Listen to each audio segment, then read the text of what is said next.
beyond the splattered gray.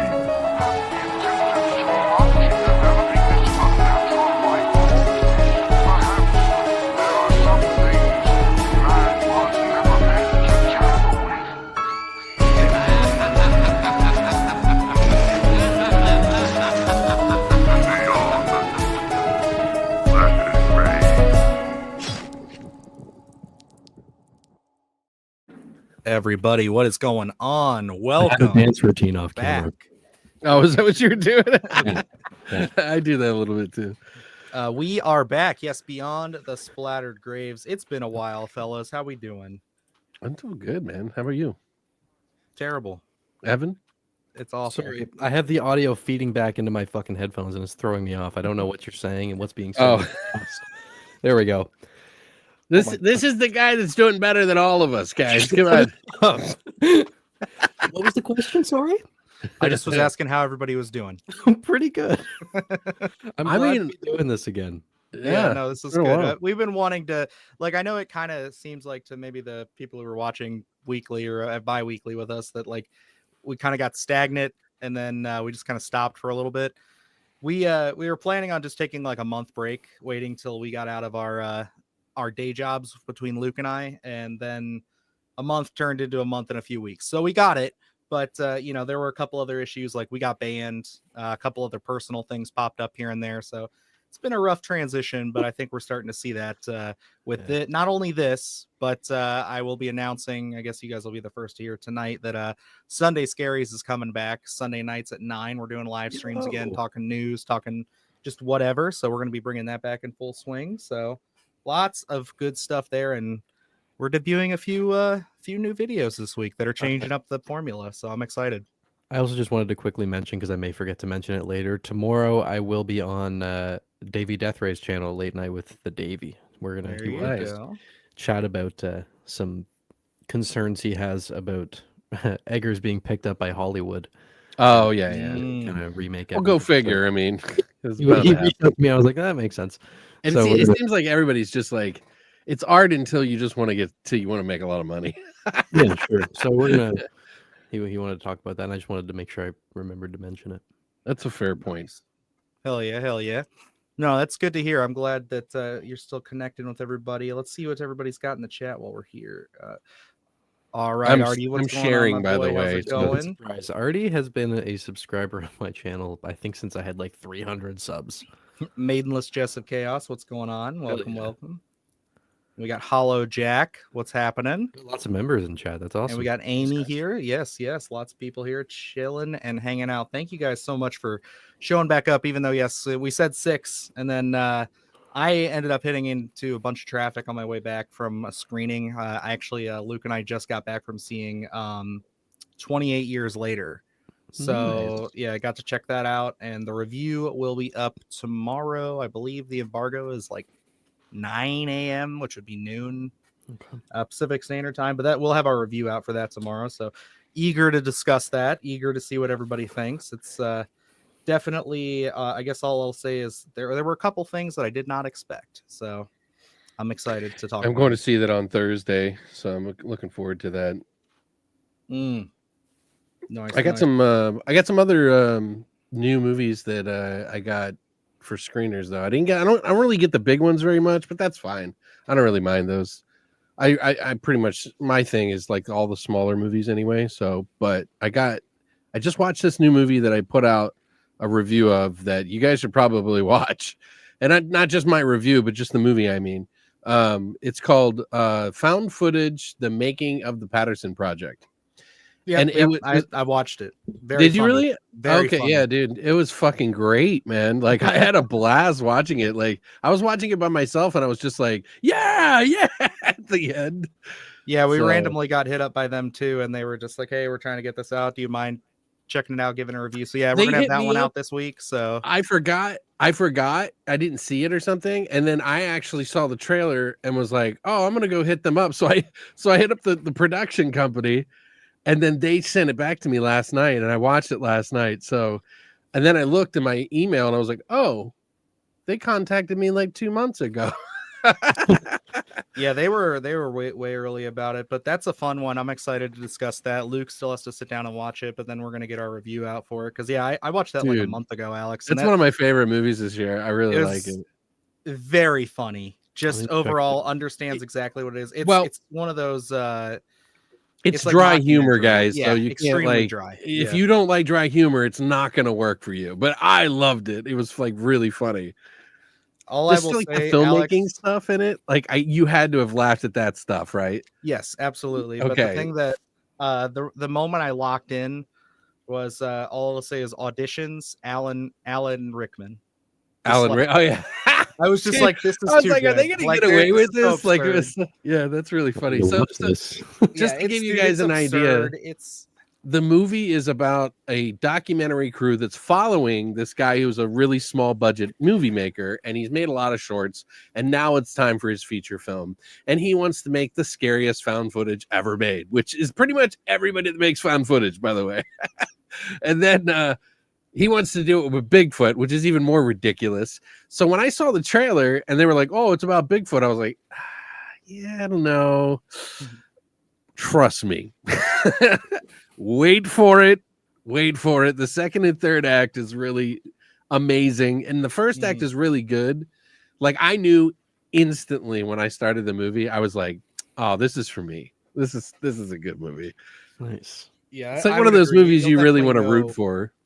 You'll definitely know if you get with that kind of humor, Evan. I think you'll definitely with the memes it sounds stuff up my alley. Yeah, you'll vibe with it. It's very funny, very dry, very it's like a much lighter version of like I Think You Should Leave, but there's a little bit of that energy in there, a little bit of that awkwardness. So right. You know, it's good stuff. Speaking of awkward shit, I also saw the movie Friendship not too long ago. I want to see that. Yeah, Jesus, that's an anxiety-inducing film for sure. That's one that didn't just get around to it. Did I tell you I watched that? Yes, we talked about it the other night. That's why I was bringing it up, because I was like, it's kind of in the same vein with that, where it's like there's moments in that movie where it's almost just like if you had like a callus on like a part of your body or like your foot or something, and you just kept rubbing the skin raw. It's like that's the experience of watching that movie, because like you're just trying to get a slight grasp of what is going on and why is he acting like this? Why is this happening? And then you just realize this is just what his life is like. This is just him. And it's like, oh God, it's so funny. I love I Think You Should Leave so much. And I've been, dude, Friendship is good too, man. I know, I want to see it. I didn't go see it because Life of Chuck was out and that was my priority. It has like a really amazing soundtrack too, but that's just A23 or A24 doing their thing. Yep. But yeah, dude, Christina wouldn't, she was like, we were watching it, she was like, oh no, oh no, I don't want to watch the whole movie, dude. I can't wait. I was laughing my You're ass really off. selling it. She really fucking hated it. She was like, there's because she does not like feeling like she has anxiety, and there are some really bad choices made in that movie between by fucking what's his name. Oh my God, he is the king of like awkward. It's literally awkward anxiety porn. Like, yeah, there's also a ton of people who like also dabble in that style of humor that pop up in there. Like you'll recognize a lot of faces, especially if you've seen I Think You Should Leave, because there's so many familiar faces and like little side characters and stuff that make that movie so good. But we also got Gremlin Rio in the chat. What's up, my boy? How you doing? Welcome back. He's working on a movie too. His Moon Knight solving a murder. No, Moon Knight solving murder cases. I like it. I like it. Let's see. Grace here. What's happening? Friendship has some weird, sinister undertones. It was so nuts. Absolutely. Dude, Life of Chuck is beautiful. Yes. That guy just makes so many bad decisions. It's just so bad. Life of Chuck is my favorite of the year. So I did so. I mean, I think like I had this feeling after finishing Midnight Mass where they're like you get those conversations about like the philosophy of death, and I think there's something that Flanagan and I agree on here. And then after seeing Life of Chuck, I'm like, okay, our philosophy around death is very similar, and this movie is just completely focused on that. And I thought it was beautiful. I love that he worked with Stephen King directly. Yeah. He was like, you know what? I'm gonna fucking do like the fucking Johnny Depp and fucking you know, and pull it and like stay with him, and like it's so cool, man. It was like the best hits of Flanagan cast members. There were people from everything, and like back to Oculus, which was really cool to see. What a huge honor, though. But you know, Stephen King loves his versions of movies. Like he just loves what he does with them. I think Flanagan, like I was talking about this recently because I did a video on Gerald's Game. I think like him and Frank Darabont are the two best at like 100% the heart of Stephen King stories, because like there's so many adaptations that like are good. Like Christine's my favorite example of it. Christine is a very good horror movie, but like the book has so much thematic depth to it that is not in the movie because Carpenter didn't like the book. Well, you should also personally, I would also put Rob Reiner in there. I just had to double check make sure you did that, because he did Stand By Me. I didn't think to the same degree, but yeah, he did Stand By Me and Misery, which I think are two of the best. They're very good. Have you read Misery? Yeah, not yet. No, I want to. Shit. Christina was reading it recently, and it was bad. So much. She was telling me about it. I was like, "Oh my god, it is fucking gnarly." Yeah, Stephen King gets really fucking gross sometimes with stuff. Absolutely. Like, yeah, he really is. But Life of Chuck is not that. Life of Chuck no, of course, beautiful. I loved everything about it. I can't wait to watch. We were saying in our review, it's like it's so weird to see these two like faces of horror, you know, icons essentially now. Yeah. You know, just to absolutely excel in scaring the shit out of people, doing something that, for I would say probably, would you say like 75% of that movie, they're not really trying to scare the shit out of you, but like, you know, I never thought like it was going to be a horror movie. Like, I know, and that's like if you go into that, but you also like I've recently been thinking from the perspective of a lot of people who just like, you know, will go and see movies and just like, you know, not really look into anything, not really know. They'll be like surprised when they find out that it's like, oh wait, this is Stephen King. Like, what's up with that? This doesn't feel like it, because really it's only that first act that's really like, like what Jose said here. The first act was psychologically terrifying. See, like this is really interesting because part. My girlfriend said that as well. She said that it was terrifying. I found the first act unbelievably beautiful. Like, really it was beautiful. Peaceful. I didn't find it scary at all. I found it very like Requiem for a Dream beautiful. Like, yeah. I was like, it was just kind of this feeling of like, okay, without getting into spoilers, I can say I was down with it until you started hearing those pops. That's all I'll say. Evan, once that started happening, I was like, oh my god, no, that is so stressful. I hate that. Yeah, we probably shouldn't go too much more. I haven't seen it yet. So. I know. I'm not. It was very vague, so I didn't get that from it. I can imagine. It was my favorite act. I really love the first, but also it's such a unique perspective. Yeah. That like I think is so interesting. I want to spend more time there, but I also love that the movie is really just a hodgepodge of different things, all with the same meaning and message. Yeah, just told I can't wait to do a video on it. I'm gonna have a lot to say. Yeah, definitely beautiful, and I get it. Yeah, it's exciting. You guys you'll have to check it out, Alex, and let us know what you think, because I think you'll be chewing on this movie for a while. Christina and I are probably looking forward to it because everything's so dire lately. So it's like it's nice. I will say, hey, as somebody who's living in the same country as you, that first act is going to be a little triggering at times. There's a couple of conversations in there that's like, wow, that's really on the nose. Okay. Damn. So here's what I'm curious about. Are either of you even remotely excited for Eddington? Because I am so stoked. I am so stoked for a pandemic horror because film. like obviously in Canada we're getting some ripples of things, but like it's not as direct. So I've been curious. I'm like, is this like too soon and too much for right now? No, you know what it is? I'm fucking hyped for that movie. Is this the Ari Aster one you're talking about? Oh yeah. Mm-hmm. So my theory on this is that it's going to be so different by the end. It's what it's trying to do is trying to submit you into everything that's going on right now, so that the release, when at the end, whatever he does, because I have a feeling it's going to turn very quickly and it's going to be like so crazy. You're going to be like, what the fuck? I mean, clearly those guys are amazing cast. I mean, it's just fucking phenomenal. But yeah, it does feel a little too on the nose right now. And a little been there, done that too. So it's like, and I'm pretty sure he's aware of that, you know, like. Yeah, and you know, I'm so curious to see, like, I'm really trying to stay away from stuff. I only watched that teaser trailer that we got just to get like the flavor of it. I had to watch it too. Can I just say how upset I am at that lady from, I think it was the Cannes Film Festival? Did you guys hear about that spoiler? No. I'm aware that someone said something. I don't know what it was. I avoided it. Was like, I'm watching this clip and I have no idea what it is. It's just when they're on the festival circuit, they're talking about Eddington, and I'm just like, okay. And I won't say what she says, obviously, but she literally says something in comparison to another project that he's in, one of the characters is in, and it's like, oh, wait, why are you fucking saying that? Like, that's like they were all just like, they were all like, yo, dude, spoilers, what the hell?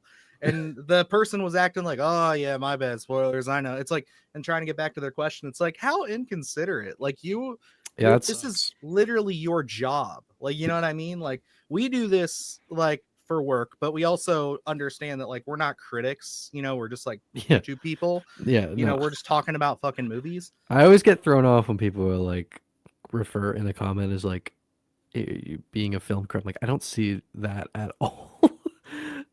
It's like we go to press screenings and get screeners and stuff all the time. Like, it's really easy, but I still, like, half the time I feel so like out of my own depth with some of this stuff where I'm just like, oh yeah, no, like, I don't know what the fuck to say. I'm also the guy that, like, you know, liked Indiana Jones, the last one, a lot, and, you know, have my little diehard little niches that I fall into. But well, yeah, you better get ready because we got Fantasia. Yeah, no, and that's we might get to see this there potentially. Yep. So I'm hoping. I've already been in contact with A24 about it, and they said that they're gonna try to, I guess, like what our rep said was they're gonna try to accommodate as many virtual people as they can for that one, but they cannot make any guarantees right now. But so there's a chance. I'm going to work something. I'll find it out. Yeah. There's going to be a lot of them. I'm going to reach out to people just like individually and be like, hey, what's up? Because that's what I did last time, man. I was like, there was ones that they were like, oh, you can't see this. I was like, oh, yeah? Well, let me just see what they have to say about that. Yeah, especially with the bigger studios, I don't mind reaching out to a few different people. Like, I'm trying to, obviously, I'm working on a Jaws video, and, you know, that's coming out Thursday. So, like, I'm really looking forward to this new Jaws documentary, just because I've watched, like, all the special features and everything for Jaws just this last 2 weeks. And, like, I'm really curious to see what more they can add to the story. So it's like, damn, okay. I really like Jaws, but I don't really get when people say it's their favorite movie ever. Like, I love the movie. Like, don't get me wrong. Like, I'm not. To me, I'm just so into, like, I think it's just because like I'm into like dimensional horror. You know what I mean? Like, I love like fantasy sort of horror. I guess maybe it's probably sci-fi. It was like one of my dad's favorite movies, so we watched it like every time it would turn spring. It was like that's how we would bring in the warm weather. Sure, yeah, it's like, a movie I watch every year. I mean, I you know, like yeah, it's a summer movie. Christina's like, let's watch Jaws. Super charming. By the way, I picked up Mother. I got to rewatch that again. I loved it. Yeah, Steve McHatty's in it, and I just love him. He's like fucking your country's like what's happening again gift. As many, you have a lot of gifts that you've given the world, actually, like acting wise. You're welcome. I did it. Yeah. You birthed them. Yeah. What's up, Ian? How you doing, buddy? It would be nothing without me. Yeah.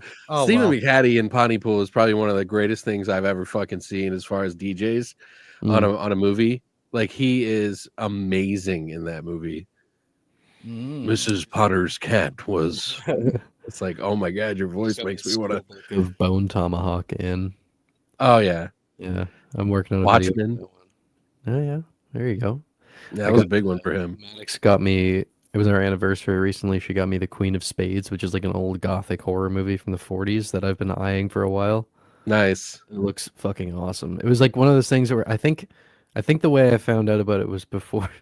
It always ties back to this. Before Nosferatu came out, Eggers did like a sit down where he was talking about movies that inspired it, and I think he mentioned Queen of Spades on there, and it looked really cool. So I was like, oh shit, I gotta pick that up.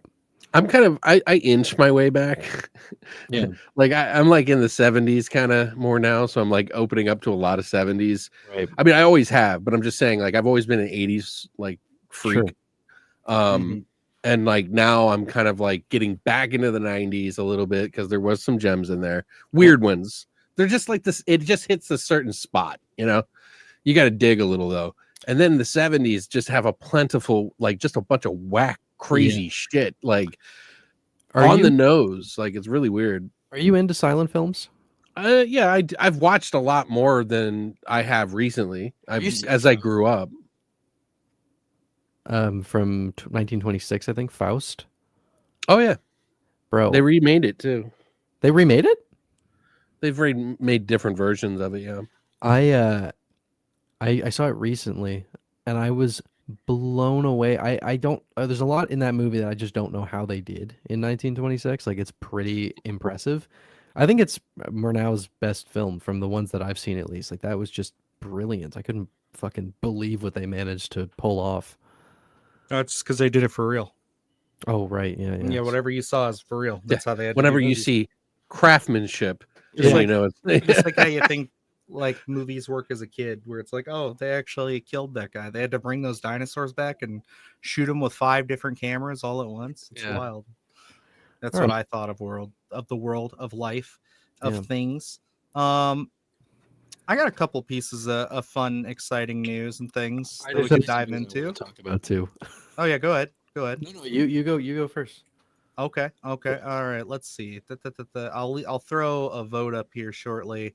I like for that the next couple, but I mean, I haven't gotten to really express this yet, and I think since it's only been like a few days since it happened.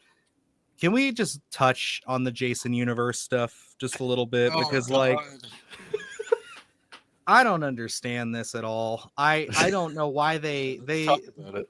This company literally feels like how we set these live streams up. You know what I mean? Where it's like they'll talk about it way in advance, and then they'll forget that Friday. Then they'll forget that Friday the 13th is like a couple days away. No, fuck you, Dylan. We do a way better job than that. And then they'll be like, oh shit, we gotta announce something. It's like, here's a AI render of Jason. They even like built it up. They like posted something a day prior and we're like, there's I know. And that was I think that was the first time they did that since they announced this. Oh shit, okay, what are we getting?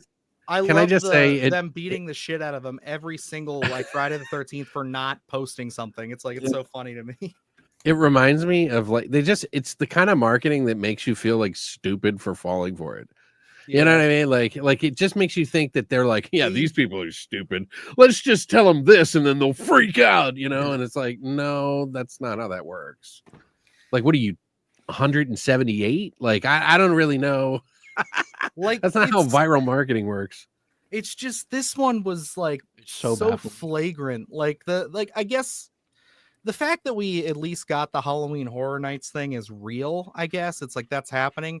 Okay, that's something. But the other announcement was, hey, we are letting you know that Jason Universe is working with NECA Toys. So at some point down the road, you'll have Friday the 13th figures again. It's like, dude, we've already gotten Friday the 13th figures from NECA. Like, you're not even going to show us concept art. You're not going to say, like, as a NECA fan, it would have been like, hey, we're going to have parts, 8, 9, and 10 are all getting figures within the next 2 years. It's like, wow, that would have been amazing. But like, no, it's just, hey, we're working with it. What are they? They're playing cards. Jason playing cards. Oh, those have been around for a while. I had those. I bought them at Spirit Halloween like years ago, and they've just been sitting on my shelf. Yeah, that's a good cool place stuff. to get that. I got sour like candies last year from them with Jaws. It's like everything feels just so kind of cheap, and it doesn't feel like big or grand or anything. And then they're just doing. It's really bad. I don't know. They're like, guys, just tell them we're thinking about something. Yeah, that's really what it comes down to. And like, at least the show announced 2 cast members, like who are going to be full-time cast members. Like, that's cool. Yeah. I appreciate that. But like, still,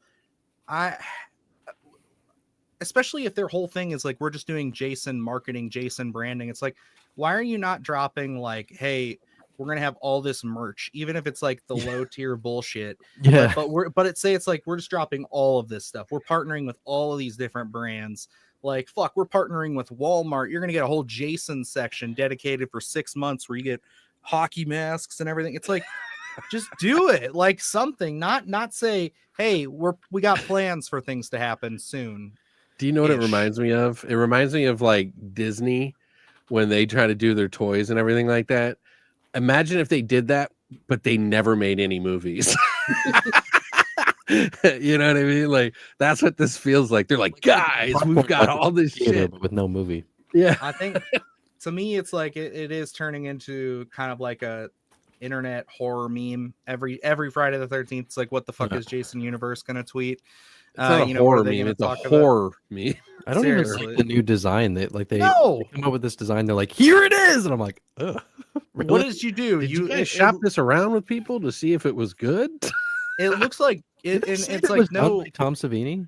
No slight on like the Never Hike Alone guys, but it's like it kind of looks like they just took that design and, like I said, AI generated it to make this fucking like, okay, yeah, he's got a green jacket and they tried to make him look like pants. Cool and badass, and like it looks like a fucking.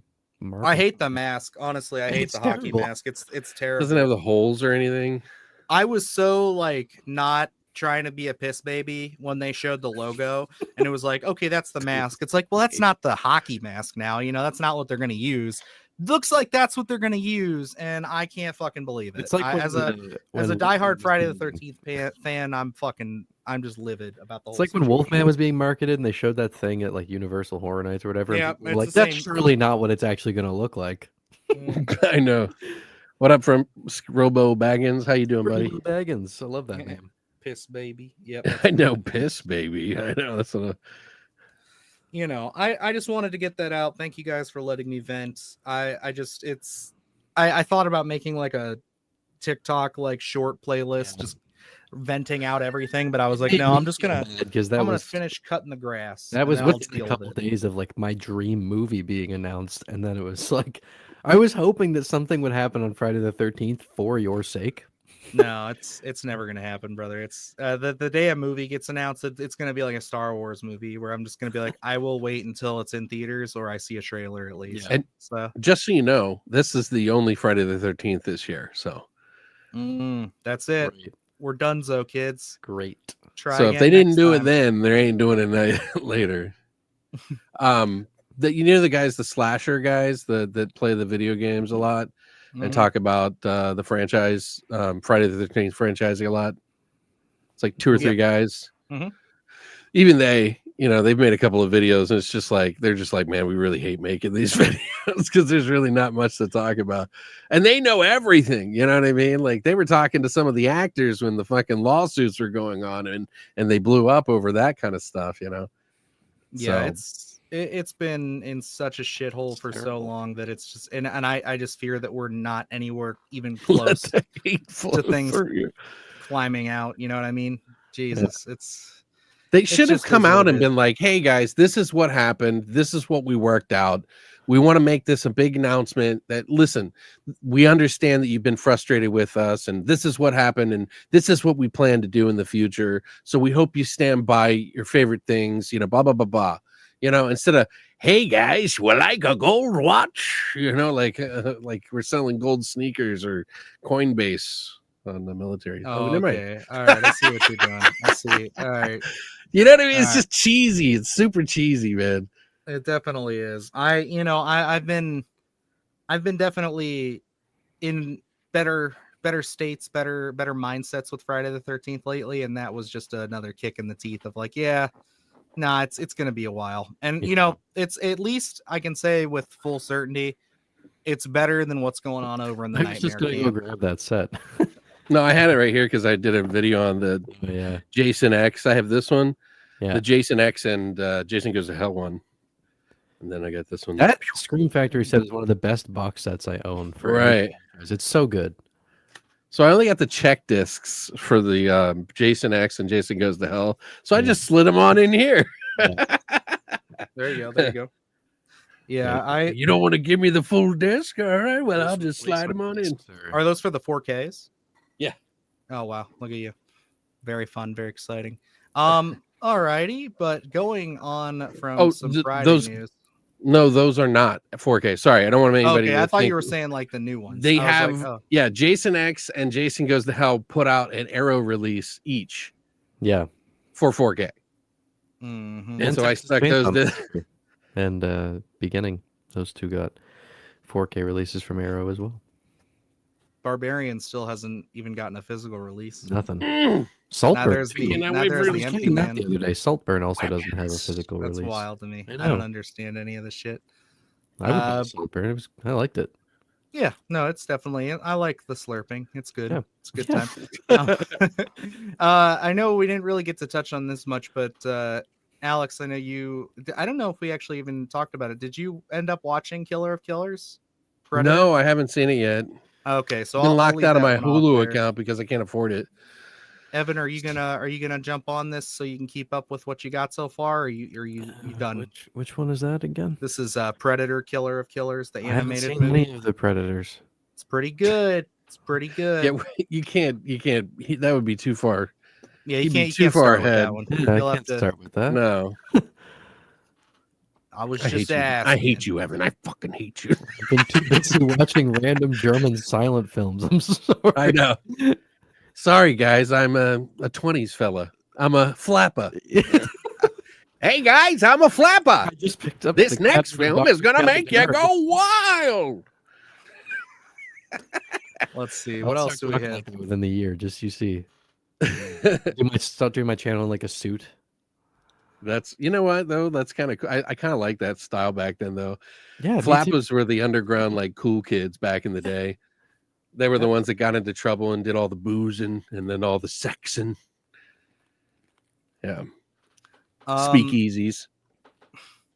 I was gonna say we got a couple things. I know if this one is the furthest back, I was thinking about cutting it off here, and then we can get into some more recent stuff. But want to talk about Blumhouse acquiring Saw? Oh yeah, that was a big one. So I'm gonna let you guys start with that one because I kind of, it is what it is. I mean, Saw was just what it was for me. So it's like I like the last one a lot, but I don't have like the deepest connection to it. I think it's gonna be fine. Like they're not. The formula works. I don't think Blumhouse is gonna come in and be like, no, you have to do this and this and this because like I don't know. I think I know what they're gonna do. Yeah. Yeah, I know exactly what they're gonna do. What are they gonna do? Happy Death Day meets X, like the Saw series. What? They're gonna cross them over. Yeah. I think they have a better chime of crossing over Megan at this point. It's gonna get real deep. I don't know. I mean, Blumhouse is not on a. I mean, financially they're still doing fine, but critically they're in a terrible place. Yeah, right. Already. I hope they do a Saw Imaginary Nightfilm crossover. That's what I'm saying, baby. Yeah, It'll be 70% shit. Yeah, Happy Death Day 3 sawed off. I had a weird Stockholm thing happen with Imaginary where like I still hate it and I think it's terrible, but it's so stupid that I can't help but love watching it. That's a weird one for Which me one? to have that like Imaginary. Oh yeah, I can't get into that. We were kind to Imaginary because everybody was beating the shit out of it, and I think we went in with such low expectations. Yeah, that it was just like we were like, hey, that wasn't that bad. Like it's got some bad moments, but it wasn't terrible. But I have never had a desire to go back and watch that again. Bing Bong is bad, right? Yeah. Bing See, Bong. some people got a little too mad over people disliking it, though. I thought that they deserved some criticism like that. I'm kind of surprised because I did Night Swim recently as well, and I've got a lot of comments of people being like, "Oh, people just love shitting on Blumhouse." I'm like, I feel like I'm being pretty reasonable about it. Like I'm giving a lot of positives about these movies, but I still need to watch. There is a lot of like, "Oh, Blumhouse movie default bad." That is certainly a thing that you see. Same thing with A24. Yeah, it's like, oh, pretentious movie, whatever. It's like, yeah, but you think you're better than me, A24? No, like they get all like protective. Look, I've been thinking about this. Way better than the haunted pool. I agree. I was kind of thinking about making a video about what's happening, this. Johnny. I just don't know how to approach the topic, but like I feel like the word pretentious is getting thrown around a lot right now. But then when I listen to the directors of movies who are making movies that people call pretentious, like Ari Aster, have you ever listened to him in an interview? He is not even remotely. That is one nervous dude who's very critical of his own work and is uncomfortable with compliments and just seems like he likes making weird shit.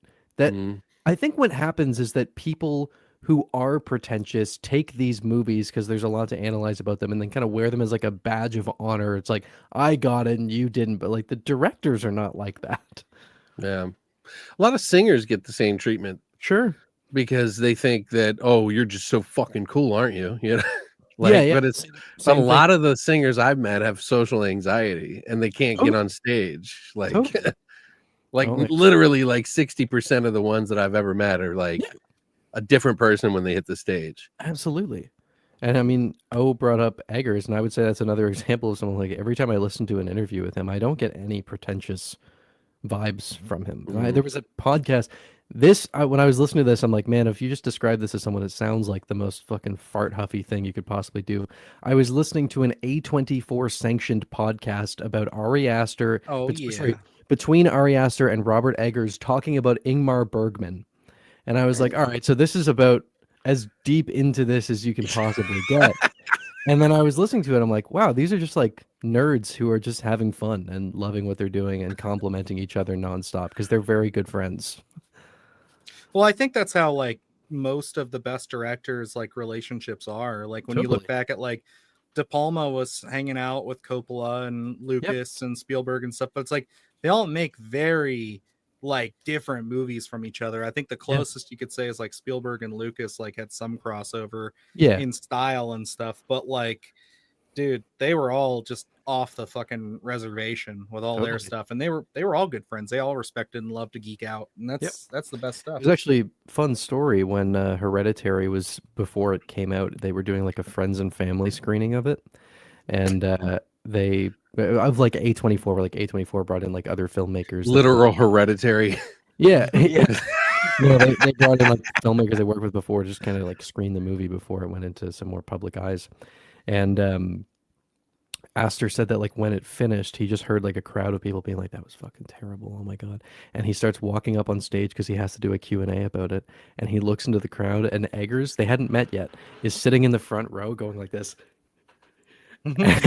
And everyone else in the room apparently was like, this fucking sucked. But he said that it was that little smile that Robert gave him that like gave him confidence. And then they became friends after that, which I thought was really nice. Dude, Aster's on a fucking another level, man. When you make your first fucking short film that is like better than some movies, I know. Like fuck off, dude. I've watched the strange thing about the Johnsons more times than I care to admit. He is, and I rewatched Beau is Afraid recently. Ari is so fucking good at what he does. Yeah, he's a wild man. Yeah, that's why it's like I can't wait to see like what this, because like the same way that like I know this is probably going to be like way off like base here, but I think like I'm excited to see how Eddington compares to like Beau is Afraid, in the sense that like Beau is Afraid kind of like feels like he just went all the way. This he pushed everything all the way. Yeah. This feels more like it's going to be like Life of Chuck, in the sense where it's going to be like there's going to be a lot of grounded stuff, and then there are going to be a couple of moments that are just like, what the fuck? No, like, I think there's going to be some wild, crazy shit at the end of the movie, dude. Like I'm talking like alien invasion or something weird. Like I'm not joking. Like I don't think it'll get to that degree, but I'd be down. I think there's going to be something that happens that changes like dramatically in the tone of the movie. Fine. I expect that from weapons. I don't expect that from Eddington right now. But I mean, I don't know. I guess we'll see, because I just love the Coven angle, because it's like, again, as much as I hate living in the time period that we're living in, I'm also just one of those people where it's like I love media about it. It's like why I can't stop watching Alex Garland's Civil War. It's like it's like torture to me, but really, I love it. Jesus Christ, yeah, I love that movie so much. I want to talk about that so bad. I also think Joaquin's, at least just based on the trailer, like his line delivery in this movie is so funny. It's like, that's why I'm running for mayor of Eddington. Yeah, thank you, super duper. We need to bring back the heart, heart of Eddington back. Whatever the fuck he says, yeah, dude. They're laying it on so thick. I'm telling you. In that trailer, it's just there's no fucking way it doesn't go fucking completely 90 degree. Fine. And maybe it's because I have not seen the other trailers, so I'm only talking about, I've only seen that teaser. I've only seen one. Yeah, I did watch the full trailer. I caved because generally speaking, in the past, trailers for his movies have been pretty reserved. and like didn't give anything away. Like I mean, Bo is like a weird example because I don't think you can spoil Bo is Afraid. It's like Somebody clip the alien invasion thing. I'm telling you. I got hints of it. I don't know why, but I saw something at the very end of that first trailer, and it was like dark and spinning around, and something was like not right. We want Terrifier 4. Absolutely. Let's talk about that, Evan, because we have fuck 4. Let's go to 7. Like, you know what, Alex? Is there more news about 4? Suck it. There's been a couple little things. The biggest piece was I know the first 15 minutes of Terrifier 4 going to dive into the origins of Art the Clown. How do you feel about that? I mean, like I never needed his backstory personally. Same. Like I like keeping it kind of vague. I really like how Terrifier 2 and 3 have like a lot of weird room for interpretation on like the demonic side of things. And like I know that that's something that's been important for Damien throughout the franchise. So like to me, I'm not like, yay, I need to get this. If he feels like there's a reason to reveal it, I at least want to wait and see why he wants to do that before I make any real judgments. But like, it's not something I need, but I'm a little curious about it for sure. Yeah, I mean, I'm certainly I don't want them to kill all the mystery. Yeah, that's where I sit with it because going back at it and really sitting on things for a while, it's like I still think Terrifier 2 is my overall favorite. It's like 3 is so fun and I love it, but it's one of those things too where I feel like 2, I will always remember how I felt like watching. It was crazy. Yeah, I will always remember that feeling of like I can't believe they're actually setting up decent characters in this movie right now. Yeah, because I went in expecting the first movie again.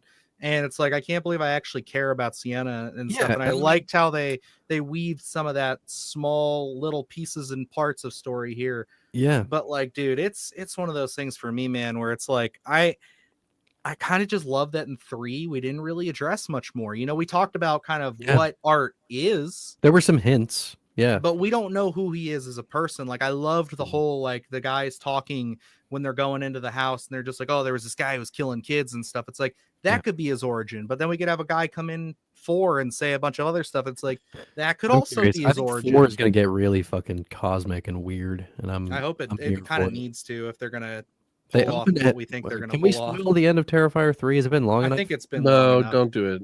All right. Okay, fine. Fuck you, Alex. You shouldn't do the end of a movie like that unless it's like specifically about that movie and then people come, you know. Fair enough. Whatever. Well, they opened up something that needs to be explored. Oh, thank you. New subscriber binging all the episodes. Thank you for subscribing. And actually, yes, I am planning on doing a video on the others, and not for a little while, but I was just prepping the schedule for next year. I have all of my schedule for 2026 laid out tentatively, and the others is one of those. So it's a ways off, but yes. Hell yeah. Very good movie. That was one of the first horror movies I ever saw. And Gracie saying Terrifier 2 is a masterpiece to me. The movie changed my brain chemistry. Gracie definitely did a very long video on it as well. Very big deep dive into the lore. I'll have to check that out. That's awesome. It's like 4 hours long, if I recall. Good Lord. Well, then she's somebody that needs to come on and explain everything. Yeah, that scene in the middle is definitely, you'll not forget it. I thought I understood. Yeah. Oh, no, sorry. 5.5 hours long. It's called Overly Gratuitous Analysis of the Terrifier series. You should check it out. That's crazy. Yeah. I love it. Let me see here. You're hitting like Alex, levels of runtime. Do you have any specific news stories you want to talk about since we had to make you sit through Terrifier talk for a couple minutes? Oh, I don't mind. I don't mind. I like Terrifier. I'm just not probably less. I just don't fillet people over it. I mean, you're probably less. I'm not saying you are, but I mean, it's not my. I like it. I'm looking forward to the new one. I think the third one's the best. Yeah, I agree. But only I go between a little. 3 and which one's my favorite, but I think like 3 is like. I wanted 3 to go a little harder, and but it didn't. But overall, it's more entertaining. Sure. But the second one has the hardest. It's the gut punch. What was I going to say? For what I'm doing, you're saying? Just any news. Oh, I was just saying, like, if there was any specific news stories you wanted to talk about, that's more like in your wheelhouse. Man, my life has been so crazy lately. Like, it's just everything that I pay attention to that isn't like all the bad stuff is just it's to keep me avoiding it. So, and I've got multitudes of levels of that. I've been doing some video gaming. Obviously, some politics have been thrown on our faces, and I try to avoid that with everything I can. But yeah, movies and video games are the cure. So I just been watching a lot of stuff, old and new, and I got stacks of stuff that MVD sent me. But yeah, nothing that's too big. I'm trying to think of anything that Christina and I were talking about recently. No? Well, I think the other piece we could mention here, just because we haven't gotten to talk about it, and I think that it's kind of incredible that it's already happening so quickly, is this Amazon Carrie series with Mike Flanagan. How do we feel about that one? Production this quickly. Mm-hmm. Yeah, I thought that was pretty surprising. Yeah, I was gonna say we could kind of move into that. So why don't we touch on that first? Because yeah, this Amazon series Carrie is already shooting, I believe, or begin shooting. They started production today, I think. Oh, nice. So there you go. And yeah, I mean, it's kind of crazy how fast this seems to have all come together. I imagine this is probably something that he's had in the works, but I mean, now that Life of Chuck is kind of hitting theaters and it's going to be, just out to the world to go witness and see, he's kind of now able to take a step back and probably just get this done. Plus, yeah, I don't know, he's done so many like one season mini series essentially that he's probably got the team down to a science, and they're just like, let's just fucking go. We can get this thing done, shot in 2 months, and call it a day. You know what I mean? So, but I'm eager to see it. We've yet to really see him tackle a series that's already been adapted, or a film that's already been adapted. It's going to be very different. Well, no, we have Haunting of Hill House has had film adaptation. Okay, my bad. I meant like by Stephen King. Oh, because Gerald's Game had never had an adaptation, and then Dr. Sleep is you could say technically shining with how he did it, but it's like, it's mostly Dr. Sleep. Yeah, The Long Walk or whatever. Yeah, he has made it very clear that it's going to be a very different take. This isn't something where it's, we're not getting the story of Carrie exactly. He said it's a very modern retelling of it. So that means it's going to be woke trash. Yeah, probably. That's what the internet. That's what they say, right? Yeah, mm-hmm. I just had that guy saying Flanagan had, what is it, TDS?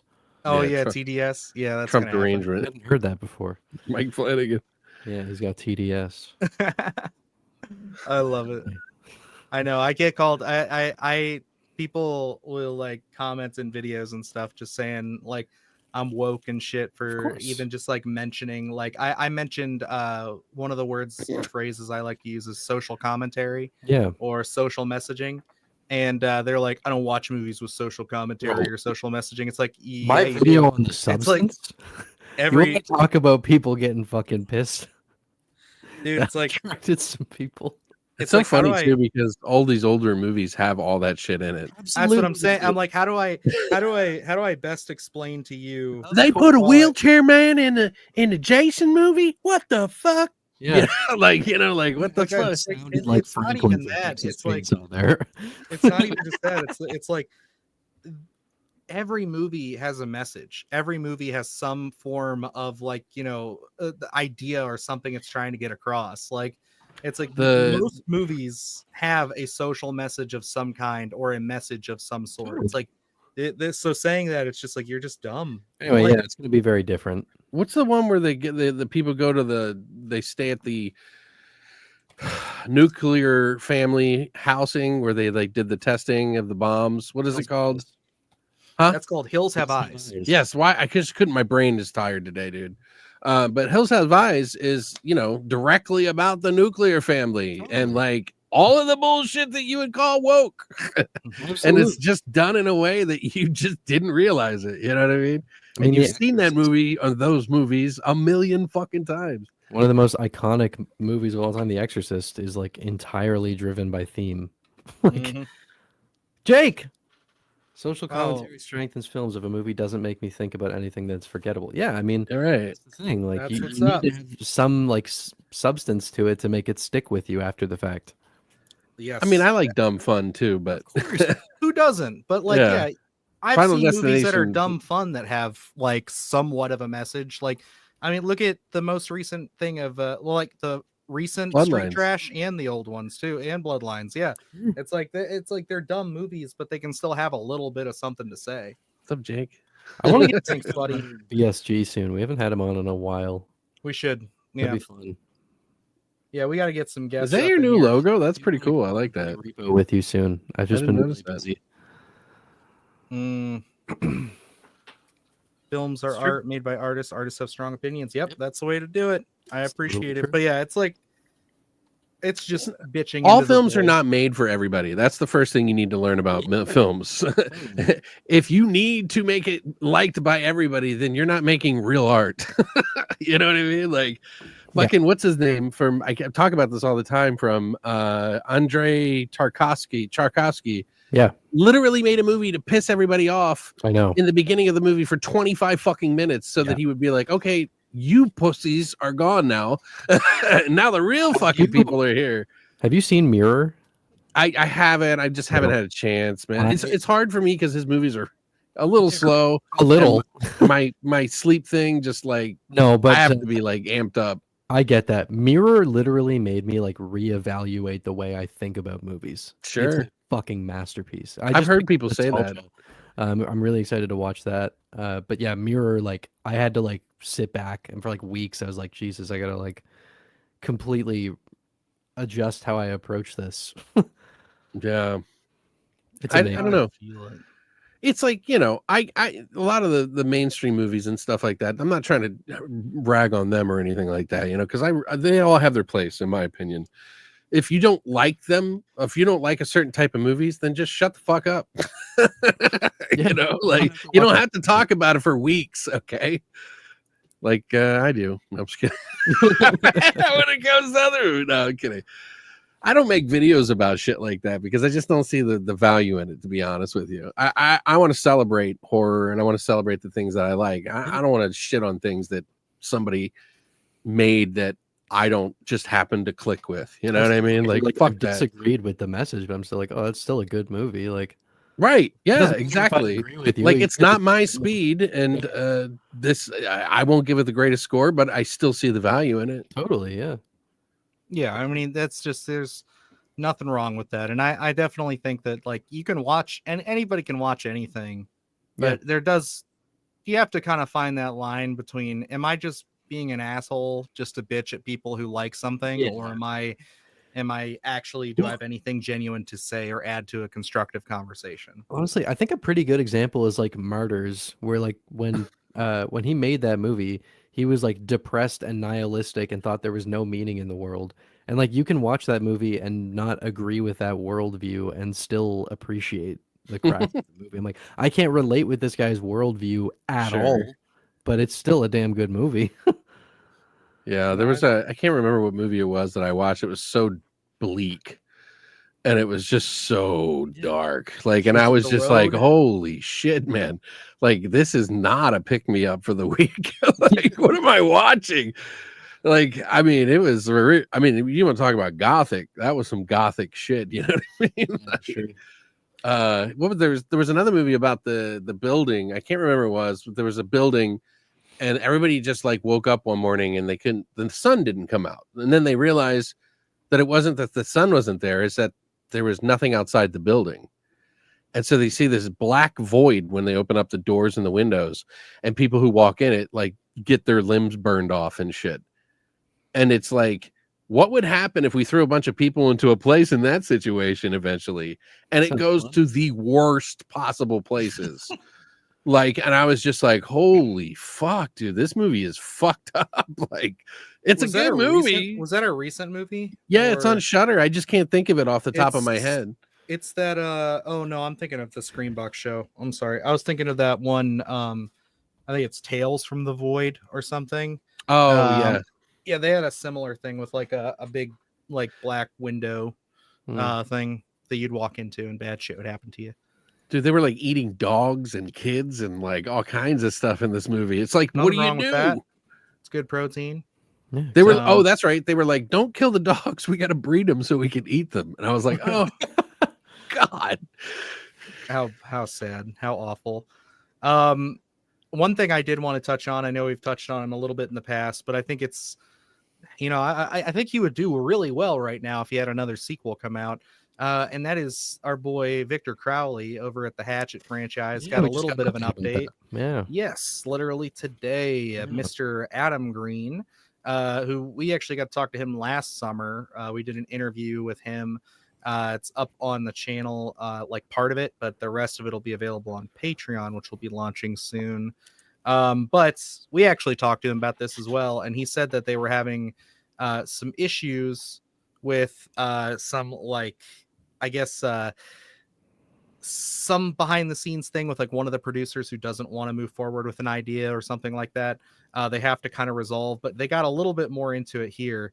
And it just seems like this is another franchise that could be basking right now in kind of the slasher resurgence that we have, but just is being hung up by just bureaucracy and people wanting to get paid, and who are just there to like, I don't care about the project, I just want the check. Nobody has any fucking cojones to lose money like they did in the 80s.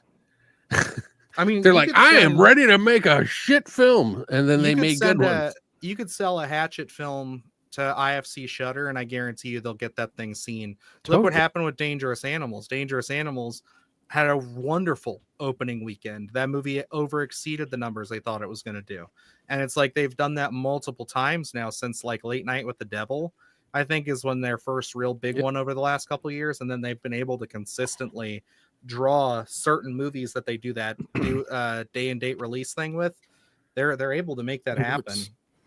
In a Violent Nature 2, I guarantee is going to do pretty damn well. I think so too. Yeah. Dangerous Animals, fucking fantastic. Alex, you saw that one, right? Which one? Dangerous Animals? No, I didn't get to see it yet. Damn. I don't get to go to the theater because I'm afraid I'll fall asleep. So I can't. Gotcha. I have to have my conditions. I highly recommend both of you check it out. It's a really great thriller. Lots of cool ideas in there. But how are we feeling about the news for Hatchet 5 here? Do we think that they'll get this worked out? And do you think that there's room for Victor Crowley to make a comeback? Oh yeah. I think this will happen. I'm not concerned about this staying in limbo for too long. I have no doubt that they're having issues getting it off the ground, but I think given the state of things right now, it's going to happen. Mm-hmm. I haven't seen. I mean, I've never been. I've always liked the first movie. To be honest with you, I've never really liked any of the other ones. Mm-hmm. I did stop, I think, after 3, because I just did not like it so much. I felt like it was just so off compared to the first one, and the first one is cheesy too. So Yeah, I'll say, like, having just rewatched all of them last summer, the first 2 are by and large the best. I personally like 2 the most. I think it just like 2 feels like 1 is all set up, getting the whole lore of Victor Crowley together and everything with a lot of gore and a lot of stuff. Yeah. And then the second one, they just let him off the chain, and it's so fun. It's kind of the same thing I have with like Wolf Creek and Wolf Creek 2, where it's like, objectively, is the movie better? Probably not. But is it a lot more fun from start to finish? Hell yeah. Like, we watched him saw 3 people, I think, in like hot dog style with a giant chainsaw. It's pretty rad, It's a good way to spend the weekend. The first one has the jaw ripping scene too, which is just amazing. Yeah. I also love that. What's his name? Hey there, turd nuggets. Is in it. Yeah. Like, he's such a weird actor. He did that movie Spiral, which was actually pretty decent for him as well. I think he should do more serious shit like that, where he's like creepy. He works with James Cameron. He's in them damn Avatar films. I know.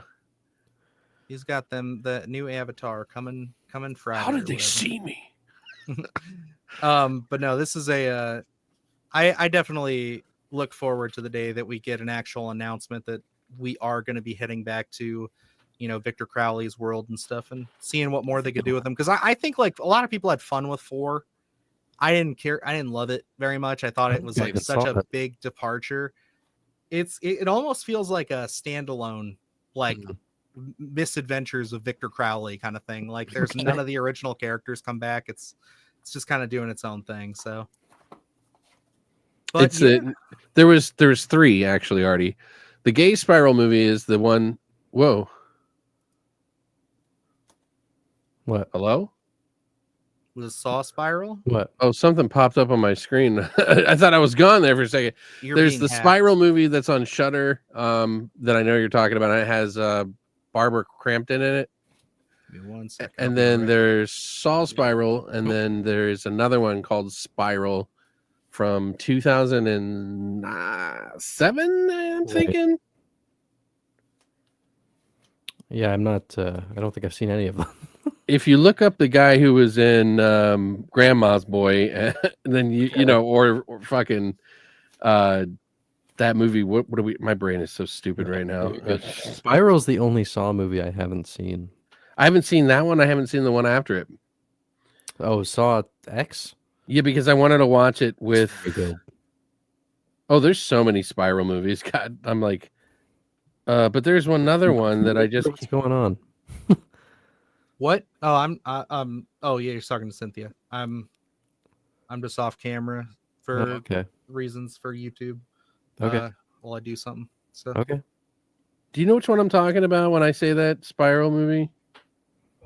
Not at all. No. You were speaking gibberish to me, sir. I'm looking right now though, so I'm trying to help you out. The gay Spiral movie. I'm not sure. I know which one he's talking about. That one was actually pretty good. Can you give me a roundabout what year it came out? Yeah, I'm looking up Grandma's Boy and then looking up. It was like no, it was like right after Grandma's Boy ish. What's his name is Joel David Moore is in it, and I'm going through his catalog right now. Well, you good luck with that. Let's figure this out. Actually, off topic though, I was gonna bring this up as a poll. I'm also doing a little bit of a video content for it later on. Not this week, but next week it should be coming out. I think we're gonna review the new Jurassic World. Is anybody looking forward to that? I'm kind of feeling that one. I think it looks pretty creepy. It looks pretty spooky. Can I tell you something? What's up? I saw Jurassic Park as a kid, and I saw maybe the second one as a kid, and that is it. It's Spiral from 2007. Gang. Okay. That's what's up. I've seen that cover. Yeah, it's a really weird. It's this guy is like very disconnected with life. He's like a recluse and he does telemarketing, right? And he befriends a new like girl at work, and then he starts painting her and becoming very obsessed with her until he won't let her go. It's kind of really just Titanic. Yeah, there you go. Let me paint you like one of my dead friends. Just kidding. So romantic. Hey, what up? Yeah, we don't have to. To follow up on that, Evan, so we can put a button in that. I love Jurassic Park. Obviously, like that's my jam. Big monsters. So, I would say that all of them but Dominion are at least worth checking out once. But yeah, I think the first three are probably your strongest. Even though I am a big defender of the first Jurassic World. I honestly don't know if I've even seen the full second movie. Like I know I saw the first one. I really liked it. I love The Lost World. I think it's so unique and so fun. So it does get better upon rewatch. I've noticed, but yeah, I did not like everything after Jurassic. What was the one with the guy with? Yeah, that was the first one, right? Where he's running around with the drinks. Everybody's always running around with the drinks. When they opened the park and like the whale. Oh, that's the first Jurassic World. Yeah, that one was good. Yes, but the rest after that, I can't stand. They're just so dead. I like 5. I have fun with it, and I also love that J.A. Bayona did it because I think he's got a really good eye for it. I think it's visually very striking. But yeah, the movie was just like so like rushed. Like we're on the island, then we're off the island, and now dinosaurs are everywhere. And don't even get me started on the last one. It's like I can watch it for dumb fun, but like there's not much there. But what was the one where they steal the kid and then they like that was the last one. Dominion. Oh my god, dude. I like tapped out like so quick on that. I was like, what is this movie? Like this is that's like that's the movie that really they were so late to the party on the legacy like character thing, and the fact that they got Right. all 3 of them back, and it just felt like, why are they even in the movie? Like, what are we doing? It's like Yeah. they never felt like friends, like the 2 groups. They never even felt like they liked each other. It was just like, oh hi, I'm Chris Pratt from Jurassic World, and hi, I'm Alan Grant. Hey, we like What's each other going now, on? and we're friends. Mm-hmm. Oh, let's see. Jurassic Park is so good that I never wanted to watch any of the sequels. You have to There's watch no way 2, you though. could ever top it. You have to watch 2 just for the T-Rex and the city.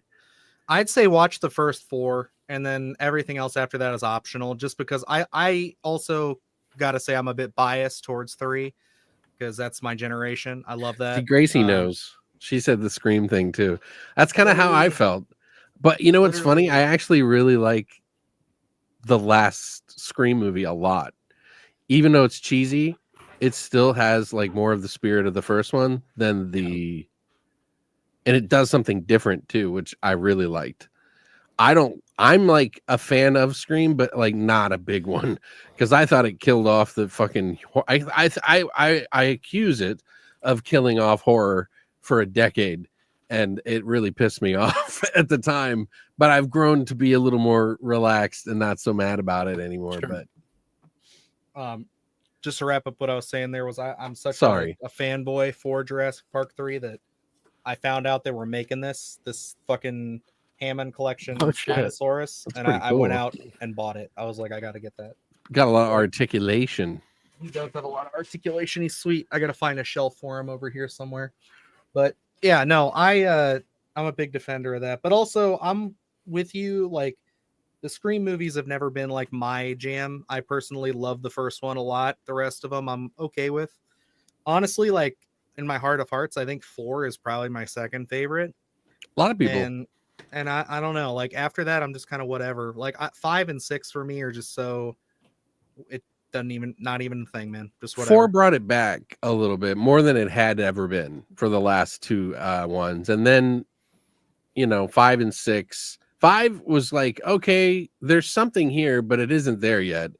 And then 6 is the one where I was like, okay, I can dig on this. Like, this is actually pretty fun, for a modern day Scream movie. Like, they did it right. But I don't know if I want to see a sequel after that. I feel you. Yeah. We'll see what 7 brings, because they're going in a completely new direction. Dude, honestly, I love the new fucking Final Destination. That's probably, if not the best in the franchise. Because you can't hate the first one just because if that didn't exist, this movie wouldn't exist. So it's like the first one's a good movie. It is. I don't know why. It is. Like, I was gonna say the first one is like a very solid horror film. I agree.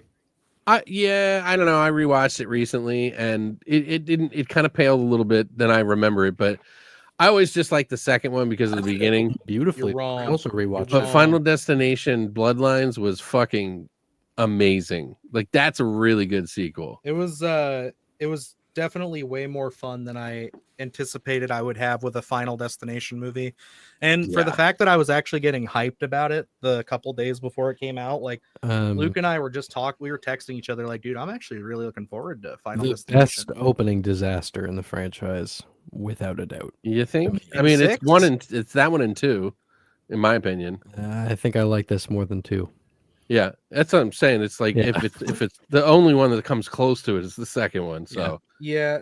I mean, I kind of love the thing about 2 that I'm gonna give it the slight edge to, is just because like I like that 2 has that like switcheroo moment where it's like after they avert everything and you think that she saved her friends, they all die anyway, and then you find out that's not the real group. Like, that's cool. Like, I like that. Like, that's a very nice way to take it. Like, once you get past like 2 and 3, it's kind of like whatever.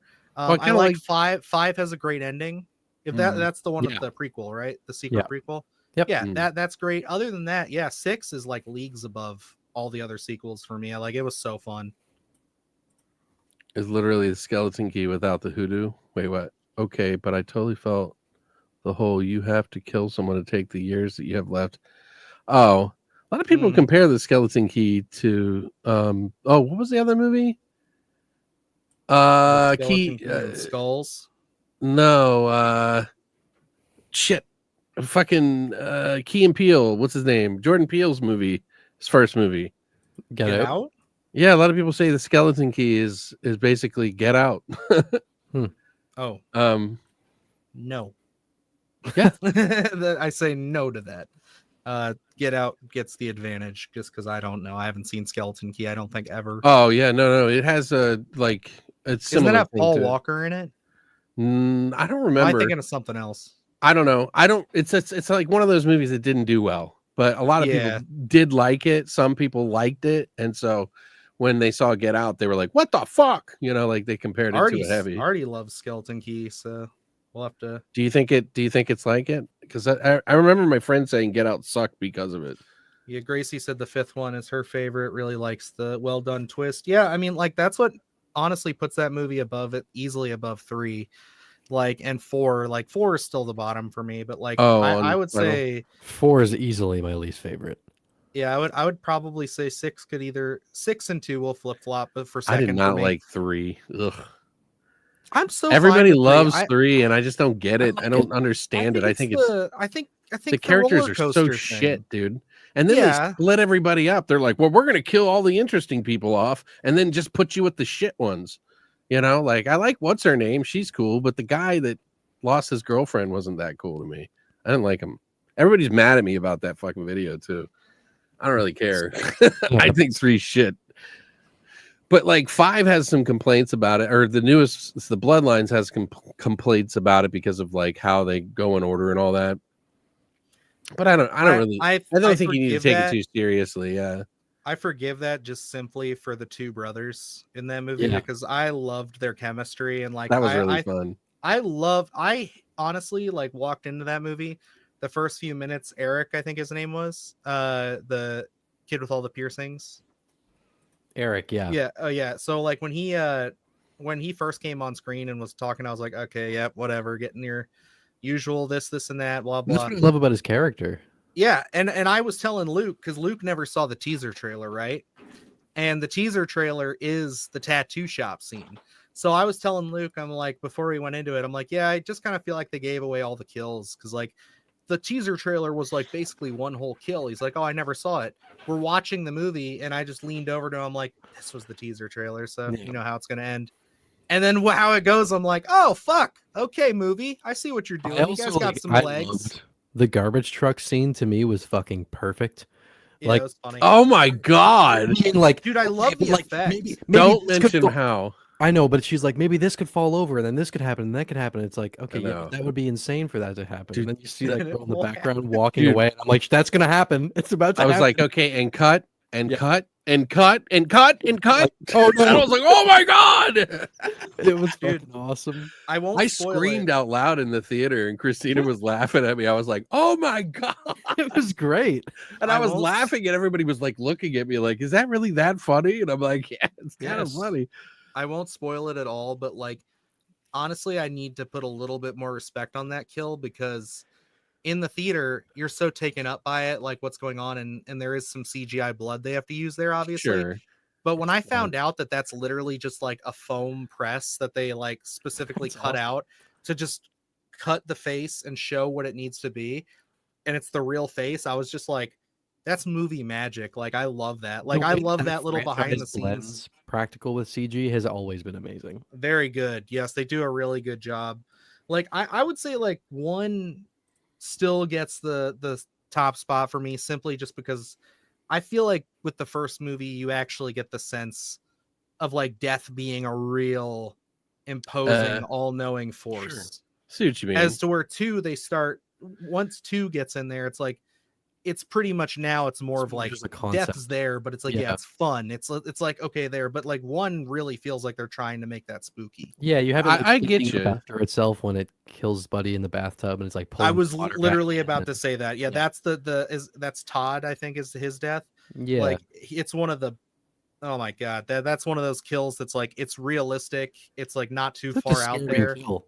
It is when his eyes when the blood vessels pop in his eyes all the time. Oh. I like the thing about part 1 that's so different is that they spend more time building the thrill Yeah. And in part 5, they re-brought that back with the better characters.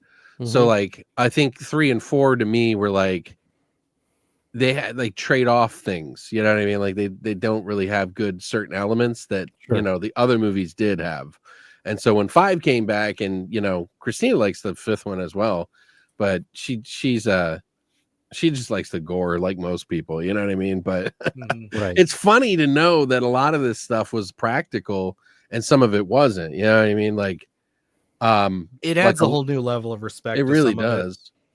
It like just, I said, I would have thought that was CGI. I would have, just because I wasn't looking hard enough. And it's like the fact that it wasn't, I'm like, wow, that's actually awesome how you did that.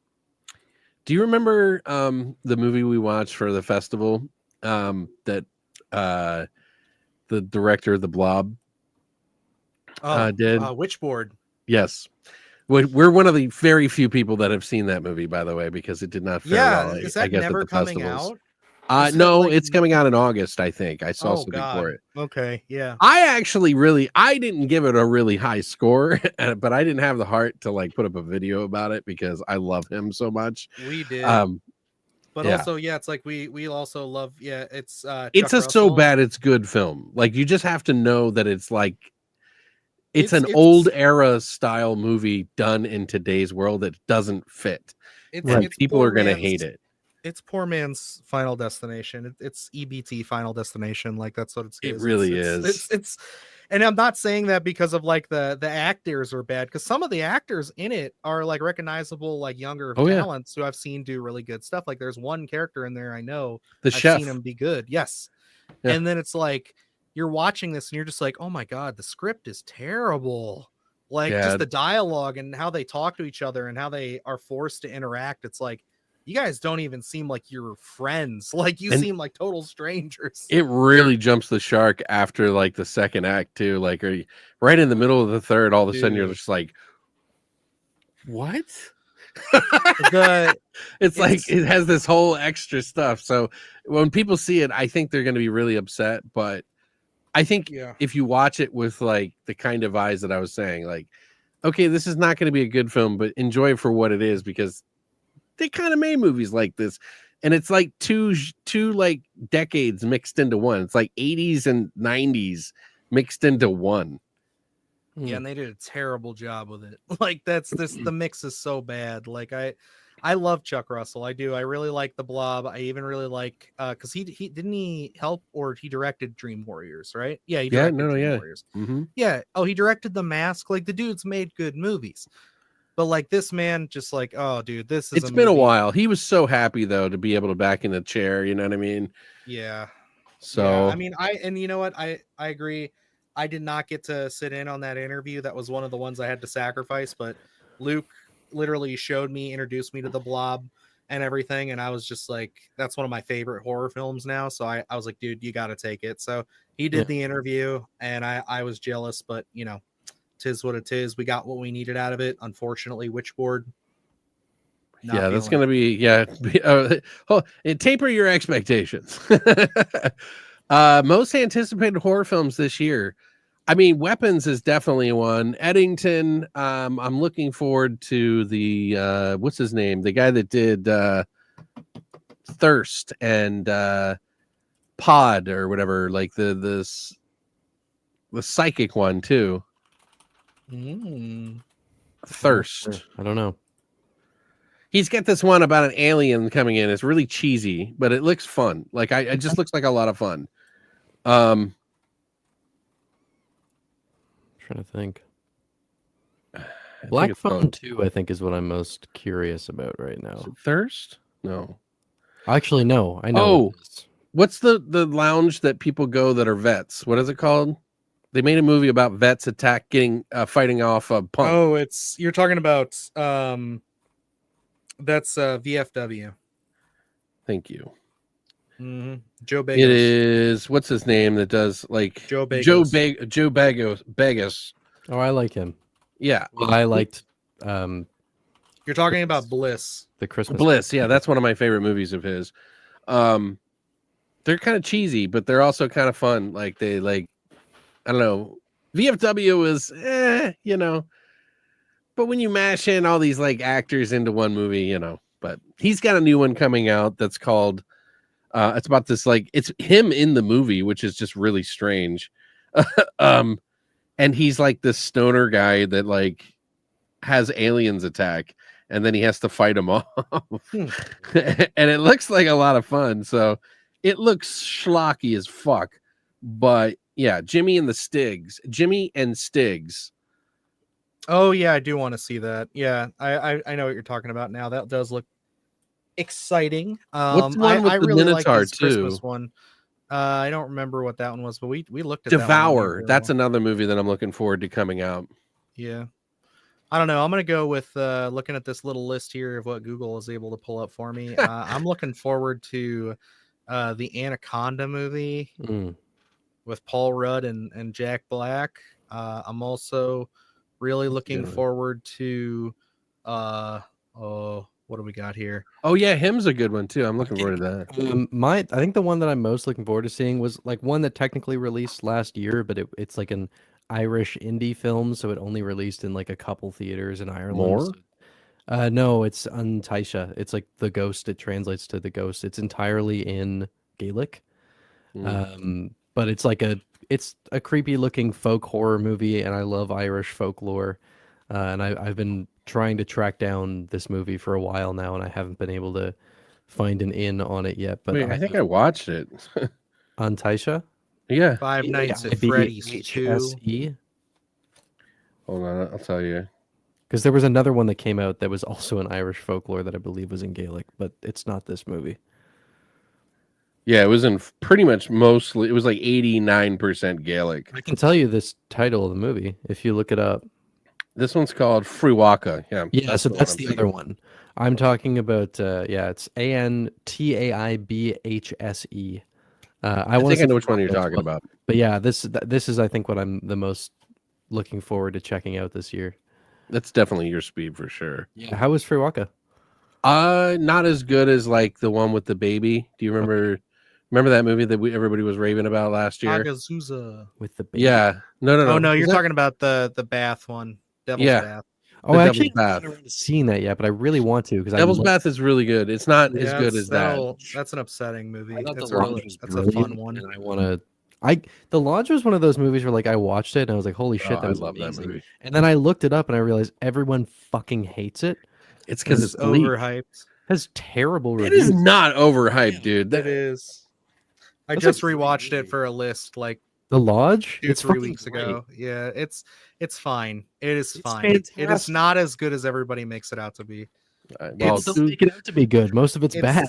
You're the one man out, so we win. Anyway, I'm going back to my most anticipated 2025. I'm going to try to finish this up before Alex cuts me off again.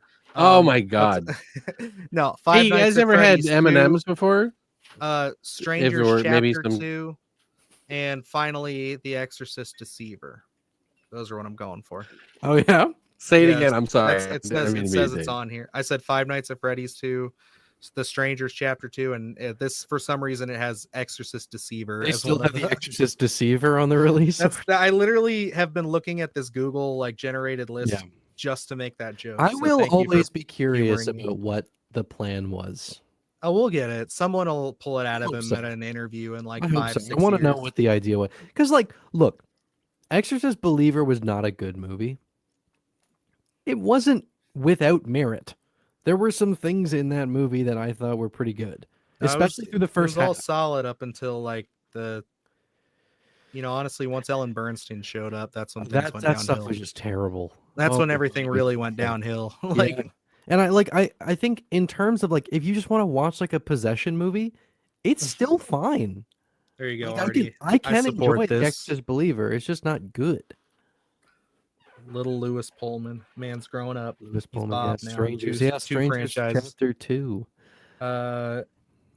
Then Oh hey yeah, guys, one film I'm looking forward to is I was gonna say for real though, what I'm actually looking forward to, just to rattle it off because there's a couple we didn't mention that I know you fellas are as well. Obviously we got to go with Guillermo del Toro's Frankenstein. Just got a trailer, looks great, looks fucking awesome. I'm excited. Very different. Yeah, and then I'm also gonna go with, you said Black Phone 2. I'm gonna go with Predator Badlands. Yeah, to be clear, I haven't seen the full trailer for Black Phone 2. I saw like a little short teaser that had nothing that I was like, oh, this is tonally very interesting. I'm very excited for that, honestly, just because like it's gonna scratch that Nightmare on Elm Street itch. That's what I've been hearing, and I'm very excited. I think if there's anybody who can do it, it's our boy. Fucking, why can't I think of his name? Scott Derrickson. Yeah, Scott Derrickson. I think they'll knock it out of the park. Yeah, totally. I think he will do it. And then there was a little tiny indie one that I'm looking forward to. Oh yeah, we were just talking about it, Alex. Brute 1976. Oh yeah, I got a. That's right. Yeah, got a screener on that one. I'm waiting to watch. Fortunately, it's not on one of those ones that's timed. So I just don't like watching a movie before I review it and then putting it up a month later. Like I just feel like it just feels wrong. Sure. Oh, I do want to see that. Also, have you guys heard of Abraham's Boy? Abraham's Boys, a Dracula story. I'm looking forward to that. That sounds neat. There's a couple other ones too that I just can't think of.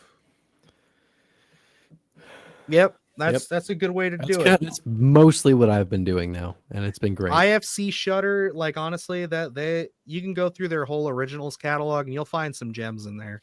Like more if you than know the director and you know that it, you know, kind of the gist of it, you don't need to. Well, like Life of Chuck, I didn't watch a single trailer or teaser for. Well, that makes sense because he's one of your. That's the thing. I was like, it's Mike Flanagan. I'm gonna go no matter what. I don't need to see this. Like, I don't need. It's like to be the same thing with Ari Aster. It's like I wouldn't have needed to see a trailer for Eddington to be excited. I'd still go see it. Just tell me it's out. I'll go. Same. I don't even have to know what it is. You can just say, "Hey, Ari has a new movie." I'd be like, "Cool." Yep, there's certain filmmakers that you're just like, "Yep." Like for me, it's Denis Villeneuve, the guy who did. Love him. So Alien Invasion. I'm telling you.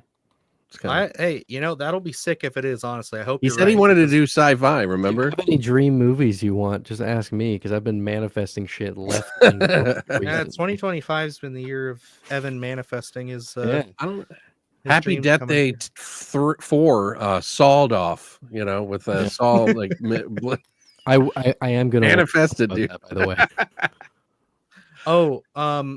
I will say the other one I wanted to throw on that list that everybody's going to get to see this weekend is 28 Years. Got to see that just before this, so can confirm.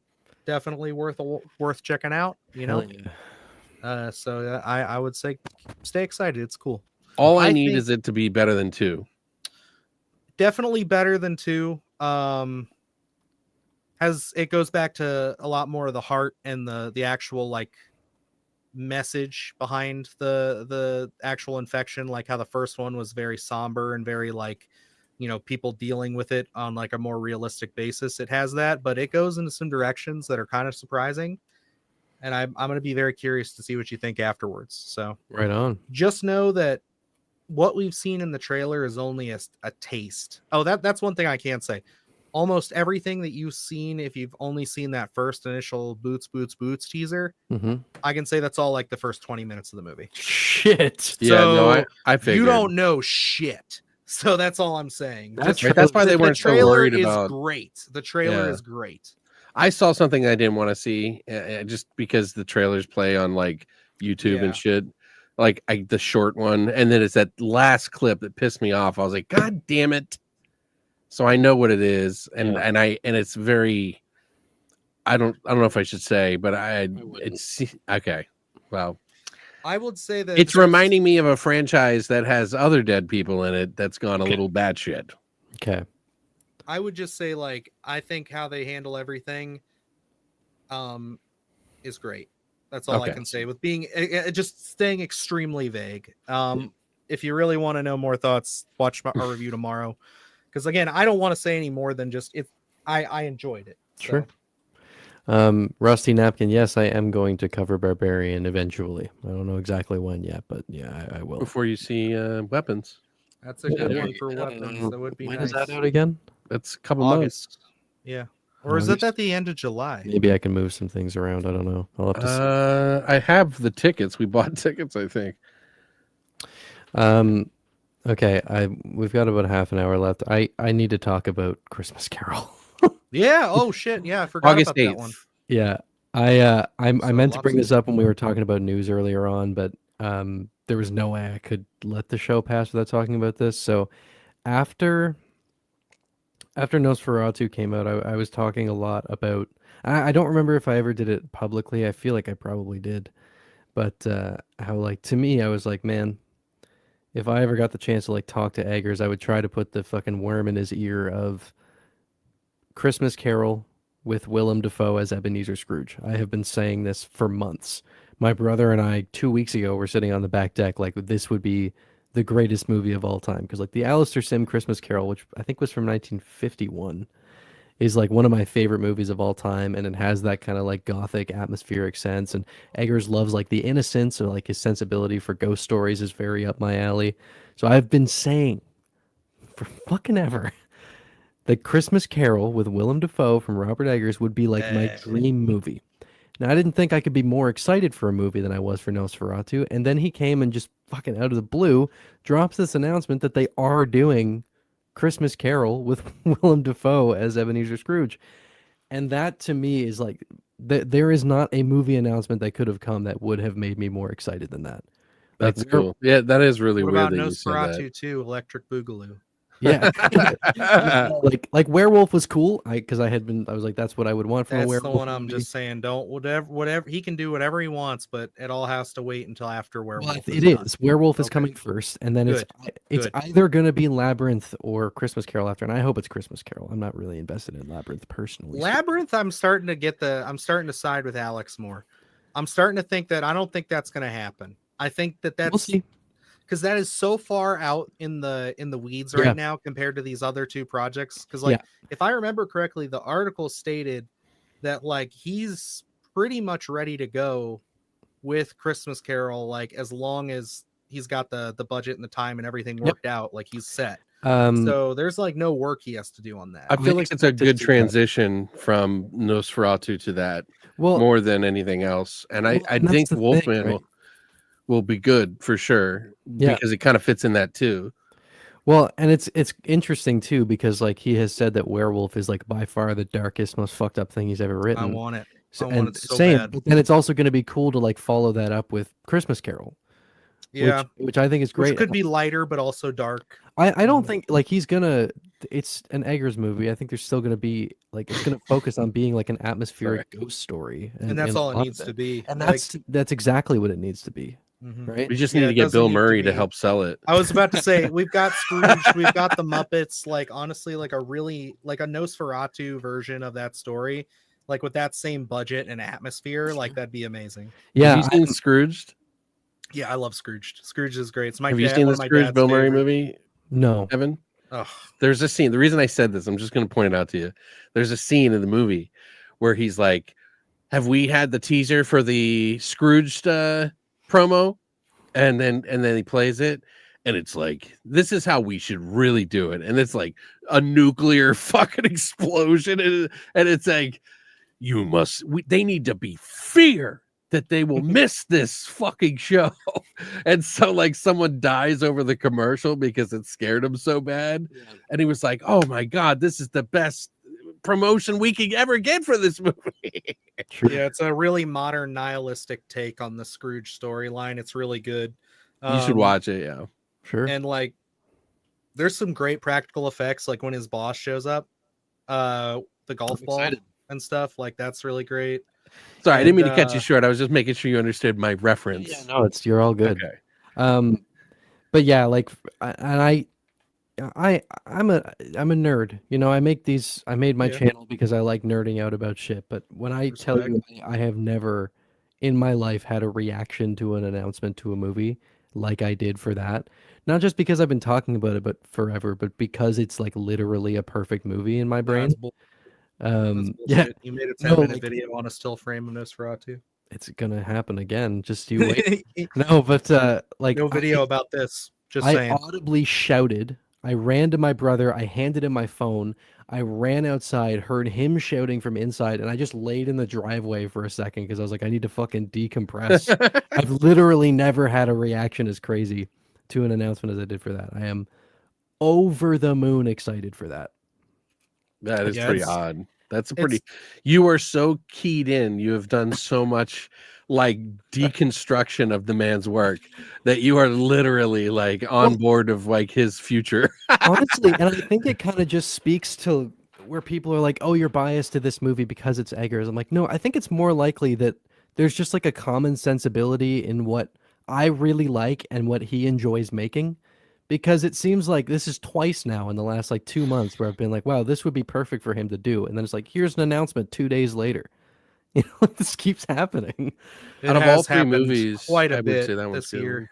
It is a little spooky. Yeah. No, so I'm fucking over the moon. I can't wait for that. Like I can register that in my brain more than I can even Werewolf, to be Sure. honest with you. Like I think it makes perfect sense for him to do like an atmospheric Victorian ghost story on Christmas. Like that's I think the so thing about good. Werewolf too is like we have to remember that with him, the last original movie we got from him, like truly, okay, no, the Northman was his own The story. Northman was based off the tale of Amleth. Oh, okay, so then no, it wasn't. It's an old Scandinavian thing, but that's also the same thing that inspired Hamlet. So like it's a very old story. Okay, so then yeah, the lighthouse then. Yeah. So that would be the first time, and Werewolf is like getting back to that from what it seems like, is he's going back to just raw dogging it. So it's like that's what I'm looking for. So I'm excited. Yep, I'm excited for Werewolf. Like very, very excited for Werewolf. But Christmas Carol is at the top of my list without a doubt. It definitely needs a repolish. You know, like can I just say, can we just like take back Labyrinth and just replace it with the Dark Crystal? That's just what I want, dude. He would only if there's puppets, man. He would. That's what I'm saying. He would crush a Dark Crystal remake. Well, or and like it's like a history in like theater. Like that's where he came from. Was like a theatrical background. I think that kind of thing would fit. If they don't do puppets in either of those movies, or in if they were in Dark Crystal or Labyrinth, they weren't to do puppets, I would be very mad. Yeah, it would be like that because like I adored the Netflix show. When it was out, I was so heartbroken when that got canceled. I really enjoyed that a lot. But like, yeah, I think the Dark Crystal is such a ripe universe that hasn't been explored yet. I think we need to get more into it and just like get people on board because it's so good. Yeah, the puppet thing is so unique. Like it's so fun to watch that shit. I don't know. I think it was a little too clean. The show. Yeah, that's Netflix. You know what I'm saying? I don't mean clean. Like I just mean like. It didn't feel as lived in as like the movie. Right. Mm-hmm. Well, it's not all going to be fucking perfect, Alex. Okay? Well, and that's why the TV show might have, ruined it a little bit. Because everything was too perfect. You know what I mean? Like, sure. Yeah. No, I feel you. That I was actually criticizing what the fuck was that one Netflix movie that just came out, The Prom Queen, for having that Netflix. Yeah, that Netflix kind of sheen to it where it's like, yes, that's what I'm talking about. It feels like, okay, yeah, we are Netflix. It has to be like premium. By the way, Dylan, have you gotten around to watching The Last of Us season 2 yet? No. Dina's hair and makeup are perfectly intact the whole way through. That's good. Mm-hmm. I mean, that's not my number one issue with it. Yeah, I really fucking did not like that. Oh, here's one. Horror classics that get slept on. I'm gonna, because I just mentioned it, I'm gonna throw The Innocents out there from 1961. It's a ghost story from Jack Clayton, which was based off of The Turn of the Screw. We're supposed to watch that. We were a while ago, yeah, and then that was when like the thing. Our hiatus began. I would still like to do that though, because I would really like for you guys to see The Innocents. I think it's really, really good. Just like in terms of ghost story atmosphere, it's just brilliant. And there's one sequence in there where I was like, all right, I don't expect to get like scared watching a movie from the 60s. Just I grew up on like, a lot more intense stuff than what you had back then. But there is one scene in The Innocents that like actually freaked me out. It's fucking awesome. It's a great movie. You make me want to see it. I just haven't had a chance yet. Yeah, sure. I'm trying to get inspired by this question. I'm just making. I know I have a better option than what I'm going with, but horror classics that are slept on. I mean, there's some, but they're like 7s, out of 10. If you like thinking about it, they're kind of imperfect, but they're like there's something about them that kind of like poke their head out a little bit. That's what I think of as underrated. I have a kind of a list that I'm doing for thrillers that I can't say, so it's like my brain's like fixed on that right now. But horror, it's not horror, so I like Phantoms. I think that's a movie that's underappreciated. If you like The Thing with Ben Affleck, yeah, I love the book. I fucking he was the bomb in Phantoms, man. Yeah, I love what's his name that plays the bad guy in it. The somebody slipped me a Mickey. That guy. Yeah, that I don't know his name, but I definitely know his face and stuff. Liev Schreiber, there it is. That's the guy. Yeah, I was gonna say he's in Scream. I don't know. There's something about that movie. It's not perfect, but there is something really good about that movie, and just the way that the book starts out is exactly how that movie starts out. And they did such an amazing job of following Dean Koontz like vibe. It's just so it's like rare that you see that in a movie. Kind of like how The Mist is when Stephen King. It's like just so almost identical to the story. Like it just feels like you're living through the story. But yeah, I don't know. I really wish that movie would have done better because I would have loved to see something. I don't know. I just love that story. But go ahead. Got one finally. Okay, this is definitely better than what I was gonna pick. I'm gonna go with Near Dark. I think Near Dark is an amazing vampire film. My favorite vampire movie, probably. And like the performances are great, and you should definitely check it out. Evan, I don't think it's your vampire movie, but I think you'll like it. Yeah, I was thinking about what my favorite vampire movies are, and despite what you may think, it's actually not like an easy pick for me because it is either the Eggers one, obviously, or Werner Herzog's version of Nosferatu from the 70s, because that is just like a fucking moody, atmospheric masterpiece. Okay, so it's either the ripoff of Dracula remake or the other ripoff of Dracula remake. Remake, yeah. Yeah, that's not fair. I mean, that's kind of how it is, though, because like even what's the other one? That's like the big one, the fucking Bram Stoker's Dracula that John Wick is in. Yeah, it's Bram Stoker's Dracula. Bram Stoker, yeah. Ouch. I'm sorry. I mean, it's true, but it's it was just funny. It's a good movie. It's not my favorite, but it's a good movie. Yeah, I was so bad in it. Man, you got me drawing blanks right now. But Dawn is still my favorite vampire movie. It was my favorite film. Yeah, dude, I get it, Brandon. Like Dusk Till Dawn's kick ass. Like it gets a lot of comparisons to Sinners, and like I understand why people are comparing those movies, but I feel like I ran into a situation where my cousin was getting that comparison a lot, and then I had him and my wife sit down with me and watch it the other day. Like we got it on Fandango and stuff, and like it was one of those things where he was like, yeah, I don't know why everybody was comparing like Dusk Till Dawn to that movie, because like Dusk Till Dawn's kind of like a bad movie, you know what I mean? I'm like, no, it's not. And he's like, no, it's like it's good, it's fun, but it's not like a great movie. And I'm just like, I don't know what you mean by that. Sinners but is very good. Yeah, no, he was saying Dusk Till Dawn is not a great movie, and I was like, it's like campy. But he's like, yeah, I just feel like when you compare what Sinners was to that, it like diminishes it a little bit. So I'm like, okay, whatever, dude. But there might be a little something to that, so I don't know. Sure. Well, Alex, what'd you find, brother? Brain Dead. Oh, that's a good one. Yeah, this is a Roger Corman movie, which is got Bill Pullman, Bill Paxton in it, about a guy who's a brain surgeon, like an amazing brain surgeon, and his buddy, who is Bill Paxton, plays a like a sleazy like salesman, and he works for this big budget corporation that's like a conglomerate that owns like everything, it's like Microsoft essentially, and it wants to buy, or BlackRock or whatever you want to call it, and they want to reintroduce brain surgery like into like the regular market, like you could have a drive-through, like not a drive-through, but like they want to make it kind of popular. And then the guy gets hit by a car and he doesn't know who he is. He doesn't know whether he is the patient or the doctor. And it is some of the most surrealistic, fucking amazing shit. Sounds pretty cool. It is the trippiest fucking movie, and it is so underrated. Like, I want to change my answer. Okay.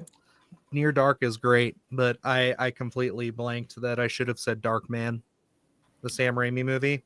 More people need to give that a shot, especially people who are like closer to like Evan and I's age, who grew up with like the Sam Raimi Spider-Man movies at like the exact right time. Like those were like the perfect time, perfect age for those movies to come out. Like you will appreciate so many elements of Darkman, seeing it being the groundwork for like his Spider-Man movies. And it's just so weird, so wild. Love it. Yeah, I rewatched it recently, and for me, I was never a big fan. I remember liking the movie because it was so different than other movies out at that time when it came out, and it was always underrated because of that. But I think it just didn't sit right with some people, like the humor and the stuff like that. But then people grew to love it. But yeah, I don't know. I rewatched all three of them, by the way. The first one is obviously the best. But yeah, I don't know. It's a little silly, and I think it's so outdated now. It's kind of like making the kids watch Batman again, like the original Batman movies. Anyway, so now that that's back, whatever, dude. No, I get you. I hear you. It might be a little bit like it's too young. I mean, we're too old. Like it's just. I just feel like there would be more people who are like I was saying, like our demographic, like closer to our age group, that 25 to like early 30s, like they would freaking like adore that movie if they explored it, because it would make them nostalgic for like Spider-Man and kind of the wacky, kind of Sam Raimi-esque like camera work and everything. Plus, like, it's such an odd flick, dude. Like, it's got its own energy, its own feeling. It does feel like, I feel like you could have a successful Darkman franchise if he wanted it. If he would have pursued it and directed and wrote all of them, I think he could have had a successful Darkman franchise. But I don't. They were talking about rebooting it. I know. There's a lot of people who are like trying to put their hat in the ring for that, because that when we talked to oh my god, Last Stop in Yuma County, Francis Galuppi, when we were talking to him, he was initially offered Darkman, and he kicked it around for a couple weeks trying to come up with a story, and went back and said, no, I can't do it. Like, I don't have, like, my heart's not in it.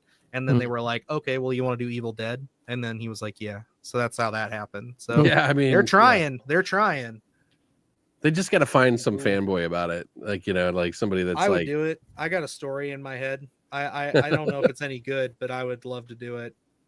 Feel like James Gunn's Superman level of money, though, you would need. I would feel like they would do it. They would need to do it, like, play it straight, though, and not so goofy. Sure. I feel like that's how it would get bigger. You have to play on the whole angle, like do the meta thing of kind of playing into the whole angle of it being, like a dark, brooding superhero kind of thing. Right. The original was the zany, wacky kind of comics-esque one. And then this one's going to kind of play on that whole Man of Steel era stuff of like kind of playing into the Logan-esque stuff where it's a little bit grittier, a little bit more violent, stays a little bit more straight, but it's almost like tongue in cheek at the same time. Well, the love element was very Frankenstein. Oh yeah, absolutely. With the little girl or whatever, kind of like with the flower, and like how he was like just not the same person as he was, and sure. But there's that element inside of him that made him still normal. But he was Rob Zombie's Darkman. It would just be him screaming "fuck" the entire movie. I figure we should touch on this too. Evan will probably have some thoughts. How do you feel about Alex Garland? Formally retired for like 6 months and then took this on to do it. So my initial instinct upon hearing that there was an Elden Ring movie was, what the fuck? How does that work? What do you even like? What story do you tell, and how do you go about approaching? Because if you know anything about the lore in that game, it is so fucking cosmic and weird and out there that it's like I don't even know how you like portray a lot of this stuff. Um, However, then I saw some clips of Alex Garland talking about Dark Souls and why he likes it, and him talking about the sort of like somber poetry of FromSoft's worlds. I was like, okay, so he actually does understand what makes these so good. And then he was like, yeah, and I'm on like New Game Plus 6 for Shadow of the Erd Tree. And I'm like, oh, okay. So this is not like something where a studio had the Elden Ring movie and they're like shopping. This is like, this guy knows his shit. He loves this stuff. He's a fan of the source material. And he seems to understand what makes these stories special. So while I still don't know what the hell the plan is and how they're going to go about it, I'm looking forward to it. I am more excited. And I see what Tree means. Like I wouldn't call Elden Ring horror, but it certainly has horror, like some really fucked up horror in it. Yeah, I mean, even Legend has horror in it, like Sure. even though it's just dark fantasy. Yeah. But like there's some stuff in Elden. I mean, you know, FromSoft made Bloodborne, which I absolutely would call horror. And there's a lot of very Bloodborne adjacent stuff in Elden Ring. It's clearly something they like doing. Yeah, I would say, like, am I far off to say that Sekiro is probably their most story heavy game? Like where it's like it's not heavy in story, but it has like you have more of a guiding line through that. Yeah, it's their easiest story to understand. That's why they did it. Yeah, where actually. it's like it's that simple samurai story, you know what I mean? Where it's like he's trying to, you know, rescue or protect this little girl kind of thing. You can understand what's happening in Sekiro by just playing it normally. Like if you that was want the goal, right? To make it more accessible. Probably. I mean, I believe so. That game was hard as shit though, and I had a harder time with that than I did Dark Souls. Sekiro is the hardest learning curve, but I think once you figure it out how to play it, then it's like one of the easiest ones. Like I still go back and refight the final boss like over and over and again, and I can beat it like first try every time. Once you figure out Sekiro, it's not that bad. My dream would be, he says, my dream would be little story, all atmosphere. I think the story is such a big part of the atmosphere, though, like the cosmic nature of it. And I think if you're doing Elden Ring, you have to bring in a lot of the story. There's so much story in that game, and I think it's brilliant. Like Skyrim. Elden Ring is the most I have played a game since Skyrim came out back in the day. I have like over 500 hours in this game, and I don't do that for anything anymore. So huge fan, very, very curious, very excited. There was a movie that came out that I just reviewed not too long ago. It was a very small indie made in a guy's backyard, literally, but it had the direness and the vibe and sort of some of the story elements of the game in the movie, where, you know, the guy would die and he would come back. Sure. And he had to fight these like witches and stuff like that. It was kind of, did you see it? Do you know what I'm talking about? It's called A Night's War.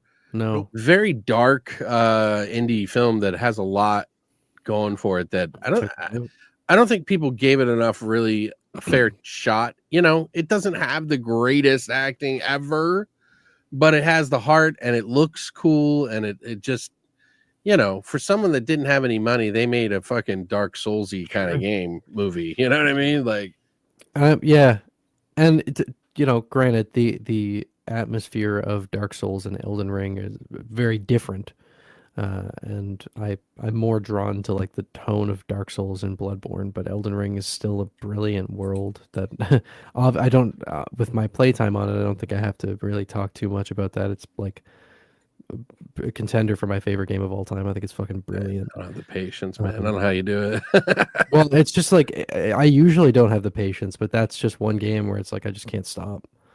Although I haven't been playing much recently, but I have been playing the Lies of P DLC, and that's been fucking great. But yeah, no, I'm looking forward to this. I think Alex Garland has a good sensibility for this kind of thing. He's good at making like, oddly enough, the movie that makes me most like positive about him doing this is Men, because it was so fucking weird and there was such crazy. Yeah, there's a lot of strange visuals, and it's kind of got like this enchanting tone to it. I'm like, he could make a Souls movie work. I don't know. I don't know what they're gonna do like narratively, but yeah, I have a list that's forcing me to revisit Men here soon that I'm going to be coming out with. I just have to get around to watching 2 more films on it. So yeah, not watched it since then. It should be pretty fun. I think the audience will really like it, but it's just one of those ones where it's like I have to kind of work in the watches for that one as I go. Yeah. And if you see I'm watching Men, then you probably can get a hint for why it's taken me a little longer to watch some of the other ones. Sure. But I would say, being a huge fan of Alex Garland, that I'm happy with him putting his name on any franchise, especially one like this, where, again, like you said, with something very kind of like cosmic and almost ethereal kind of stuff going on there. Like I think of Annihilation and just how well he handled that world and everything. And I think that like he can definitely add a little bit of that fantastical fantasy edge to it. And I think he could do it. You saw Warfare. I hope he does a little bit more practical though. With it, because I feel like it deserves it. In that hopefully they give him a budget world for it. Right. Like even if it's just elements, just like please just have some practical in there. Sure. Because I don't want to see a CGI fuckfest, because like as much as I like the Gorge, and I don't want to spoil that for anybody, there was a lot of CGI. Yeah, there was. And it was kind of a CGI fuckfest, like literally, but I still love it because of how like crazy it went. Hey, I didn't hate the World of Warcraft movie, but I feel what you're saying a little bit, where it's like, yeah, I know there was some practical effects there, but like sometimes the humans had full CGI armor, and it was just like you don't have Iron Man money. Yeah, it don't look that good, brother. I didn't mind that movie. I like that movie. On the schedule, so there you go. Thank you for the reminder. What was I gonna say? There was one other piece to that Alex Garland story I wanted to touch on before we hopped onto anything else. Oh geez, I lost it. It's gone. I'm sorry, fellas. I'm sorry. Didn't the writer of Annihilation, didn't he the guy that actually wrote the book that it's based off of, the Southern Trilogy, didn't the guy like say that it wasn't anything like what the book is? Like he changed too much in it and he hates H.P. Lovecraft or something like that. Maybe. I'm being serious. I have not heard that there. Yeah, it's called the retooled the narrative for the better, but I haven't finished the book. Oh, I see. I'll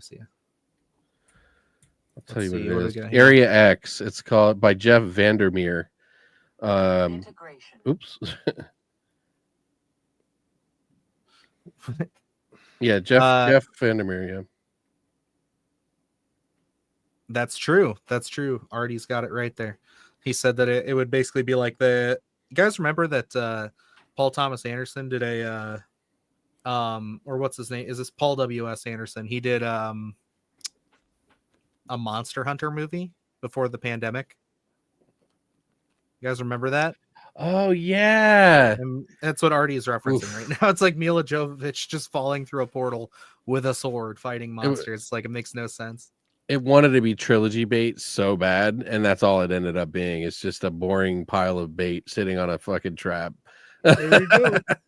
Yeah, that was a rough one, but I'm excited. I definitely I think that Alex Garland has been just on a roll recently with a lot of his projects, especially, him being kind of cool with taking like the second like fiddle when it came to like what happened with Warfare. I haven't seen that yet, but I'm excited to. I hear it's intense. And then obviously Civil War I keep talking about, but I also just seeing 28 years later, like I can say like his consistency in his writing, he's hitting a lot of those kind of deeper like philosophical messages in his films recently. For Souls. And that's why I'm thinking he's going to be a good fit for it. I think he gets it, and like he definitely, because like all I'm going to say to you too, especially Evan, because he's really into this franchise, I'm just going to say, when you watch 28 years later, there'll be a moment where you're going to cross into something, and you'll know why I'm comparing the two. I already know what he's talking about. Okay. Oh yeah. Yeah, I know because it was spoiled in the fucking trailer. I'm pretty sure one of the trailers I saw had something at the very end, and I saw it, and it's been stuck in my brain as its body undulated in some weird movement, and I knew. No, I promise you that's not what I'm referencing at all. Okay, all right. So what I'm referencing, they've never even hinted towards it. So it's like it's just one of those things, and it's not even like a big deal. It's like a theme. Sure. It's like something that I feel like Okay, it's a well then, message thanks. I Excited. interpret. So, yep, that'll I'm be cool. excited. But Alex Garland, good stuff. Elden Ring game, good stuff. Well, I guess that's getting us close to the end here, guys. Any last minute topics? Anything you want to bring up, or do you just want to hop right into telling everybody what they can look forward to on the channels? Play Lies of P Overture. The DLC for Lies of P just dropped recently. I'm not done yet, but it's fucking brilliant. It's unbelievably good. Lies of P is really hard, and the DLC is harder, but they also added some lower difficulty options now. So like if there's a barrier of entry with Souls games for you, this should help to address that. But the game is absolutely incredible, and you should support these devs because their Round 8 is doing some absolutely insane work, and this expansion is unbelievable. Hell yeah. And Alex, you got anything going on, buddy? Yeah, I got just put out a video today. Really cool found footage movie, very unique and different. I mentioned it earlier in the stream if you weren't there. It is called Found Footage, the making of the Patterson Project, and you should watch that review. It's non-spoiler, so you have nothing to worry about because I think you should watch it. But yeah. We also have a review coming out on our channel for that one here in the next day or so, probably after 28 years. We'll get that one up, but it's I can second everything Alex said at the start there. It's very fun, very much worth your time. So if you're looking for something funny and kind of weird and cheeky, definitely check that one out. As far as we go, I did make the mention that we have the Sunday Scaries officially coming back this Sunday at 9 p.m. on our channel at Splattercast. We're going to talk some horror movie news. Yeah, everything from this week and kind of whatever. So we need to start hitting topics, boys, because I can't be doubling up on news every other day for the I've screwed myself. I'm just Sure. No, yeah, that's fine. Just I think what we need to do going forward is come up with like 2 topics each. Sure. That we can basically use at any given moment, and then we can talk about news if we have to for the rest of it. Absolutely. I like that. And then like other than that, I think are we I know we discussed, are we doing bi-weekly still, or are you guys we doing every week? Bi-weekly is good with me. Yeah. All right, bi-weekly. So you guys just gives me a chance. Yeah. No, I feel you. Yeah, we didn't really get on the bike too good today, so yeah, we're struggling a little, but we'll get there. So bi-weekly. Next channel is ours, and then Alex, and then back to Evan. So Yes, we'll go to ours next, and then that'll be fun. So we'll have something announced as far as topics go for that one. Maybe a guest. I'll put a poll out actually and just see like if you guys would prefer a guest or a topic based thing, whether it's a movie, whether it's something that's just like, hey, rank all the Friday the 13th movies. I don't know, something like that. You know, I also was thinking about it. I don't know if I'm going to do it yet, but maybe for mine, and if I can get the timing right, I don't know if it's possible because it'll be very early in the morning for him. But the director of Deus Irae, Pedro Castellano, I think his name. I can't remember. I've been talking to him on and off for months since this movie came out, and I think he might be down to talk about stuff like that. He's a very cool guy, so we'll see. I'm always down to talk to new directors, stuff like that. So yeah, I know we got a couple of people that we've kind of gone back and forth with that have mentioned that they want to hop on here, and I know we got a couple of people like Jake and others who want to return. So yeah, we're just going to keep this consistent again. We're going to get this back up, and don't take our word for it now. Let us prove it to you. So we'll make it happen. So 2 weeks from today, we'll be back. So that's going to wrap us up here, guys. So that's everything. If you want to follow anybody's links, they're in the information, by the way, hopefully at some point. He's like, I didn't do it. But yeah, you can follow my channel there if you feel like it. It would be nice. Yeah, I love you. Hell yeah. God bless America. Okay. All right. I'm just going to leave it at that. So anyway, guys, that's going to wrap it up here. So until next time, we'll catch you later. Alrighty.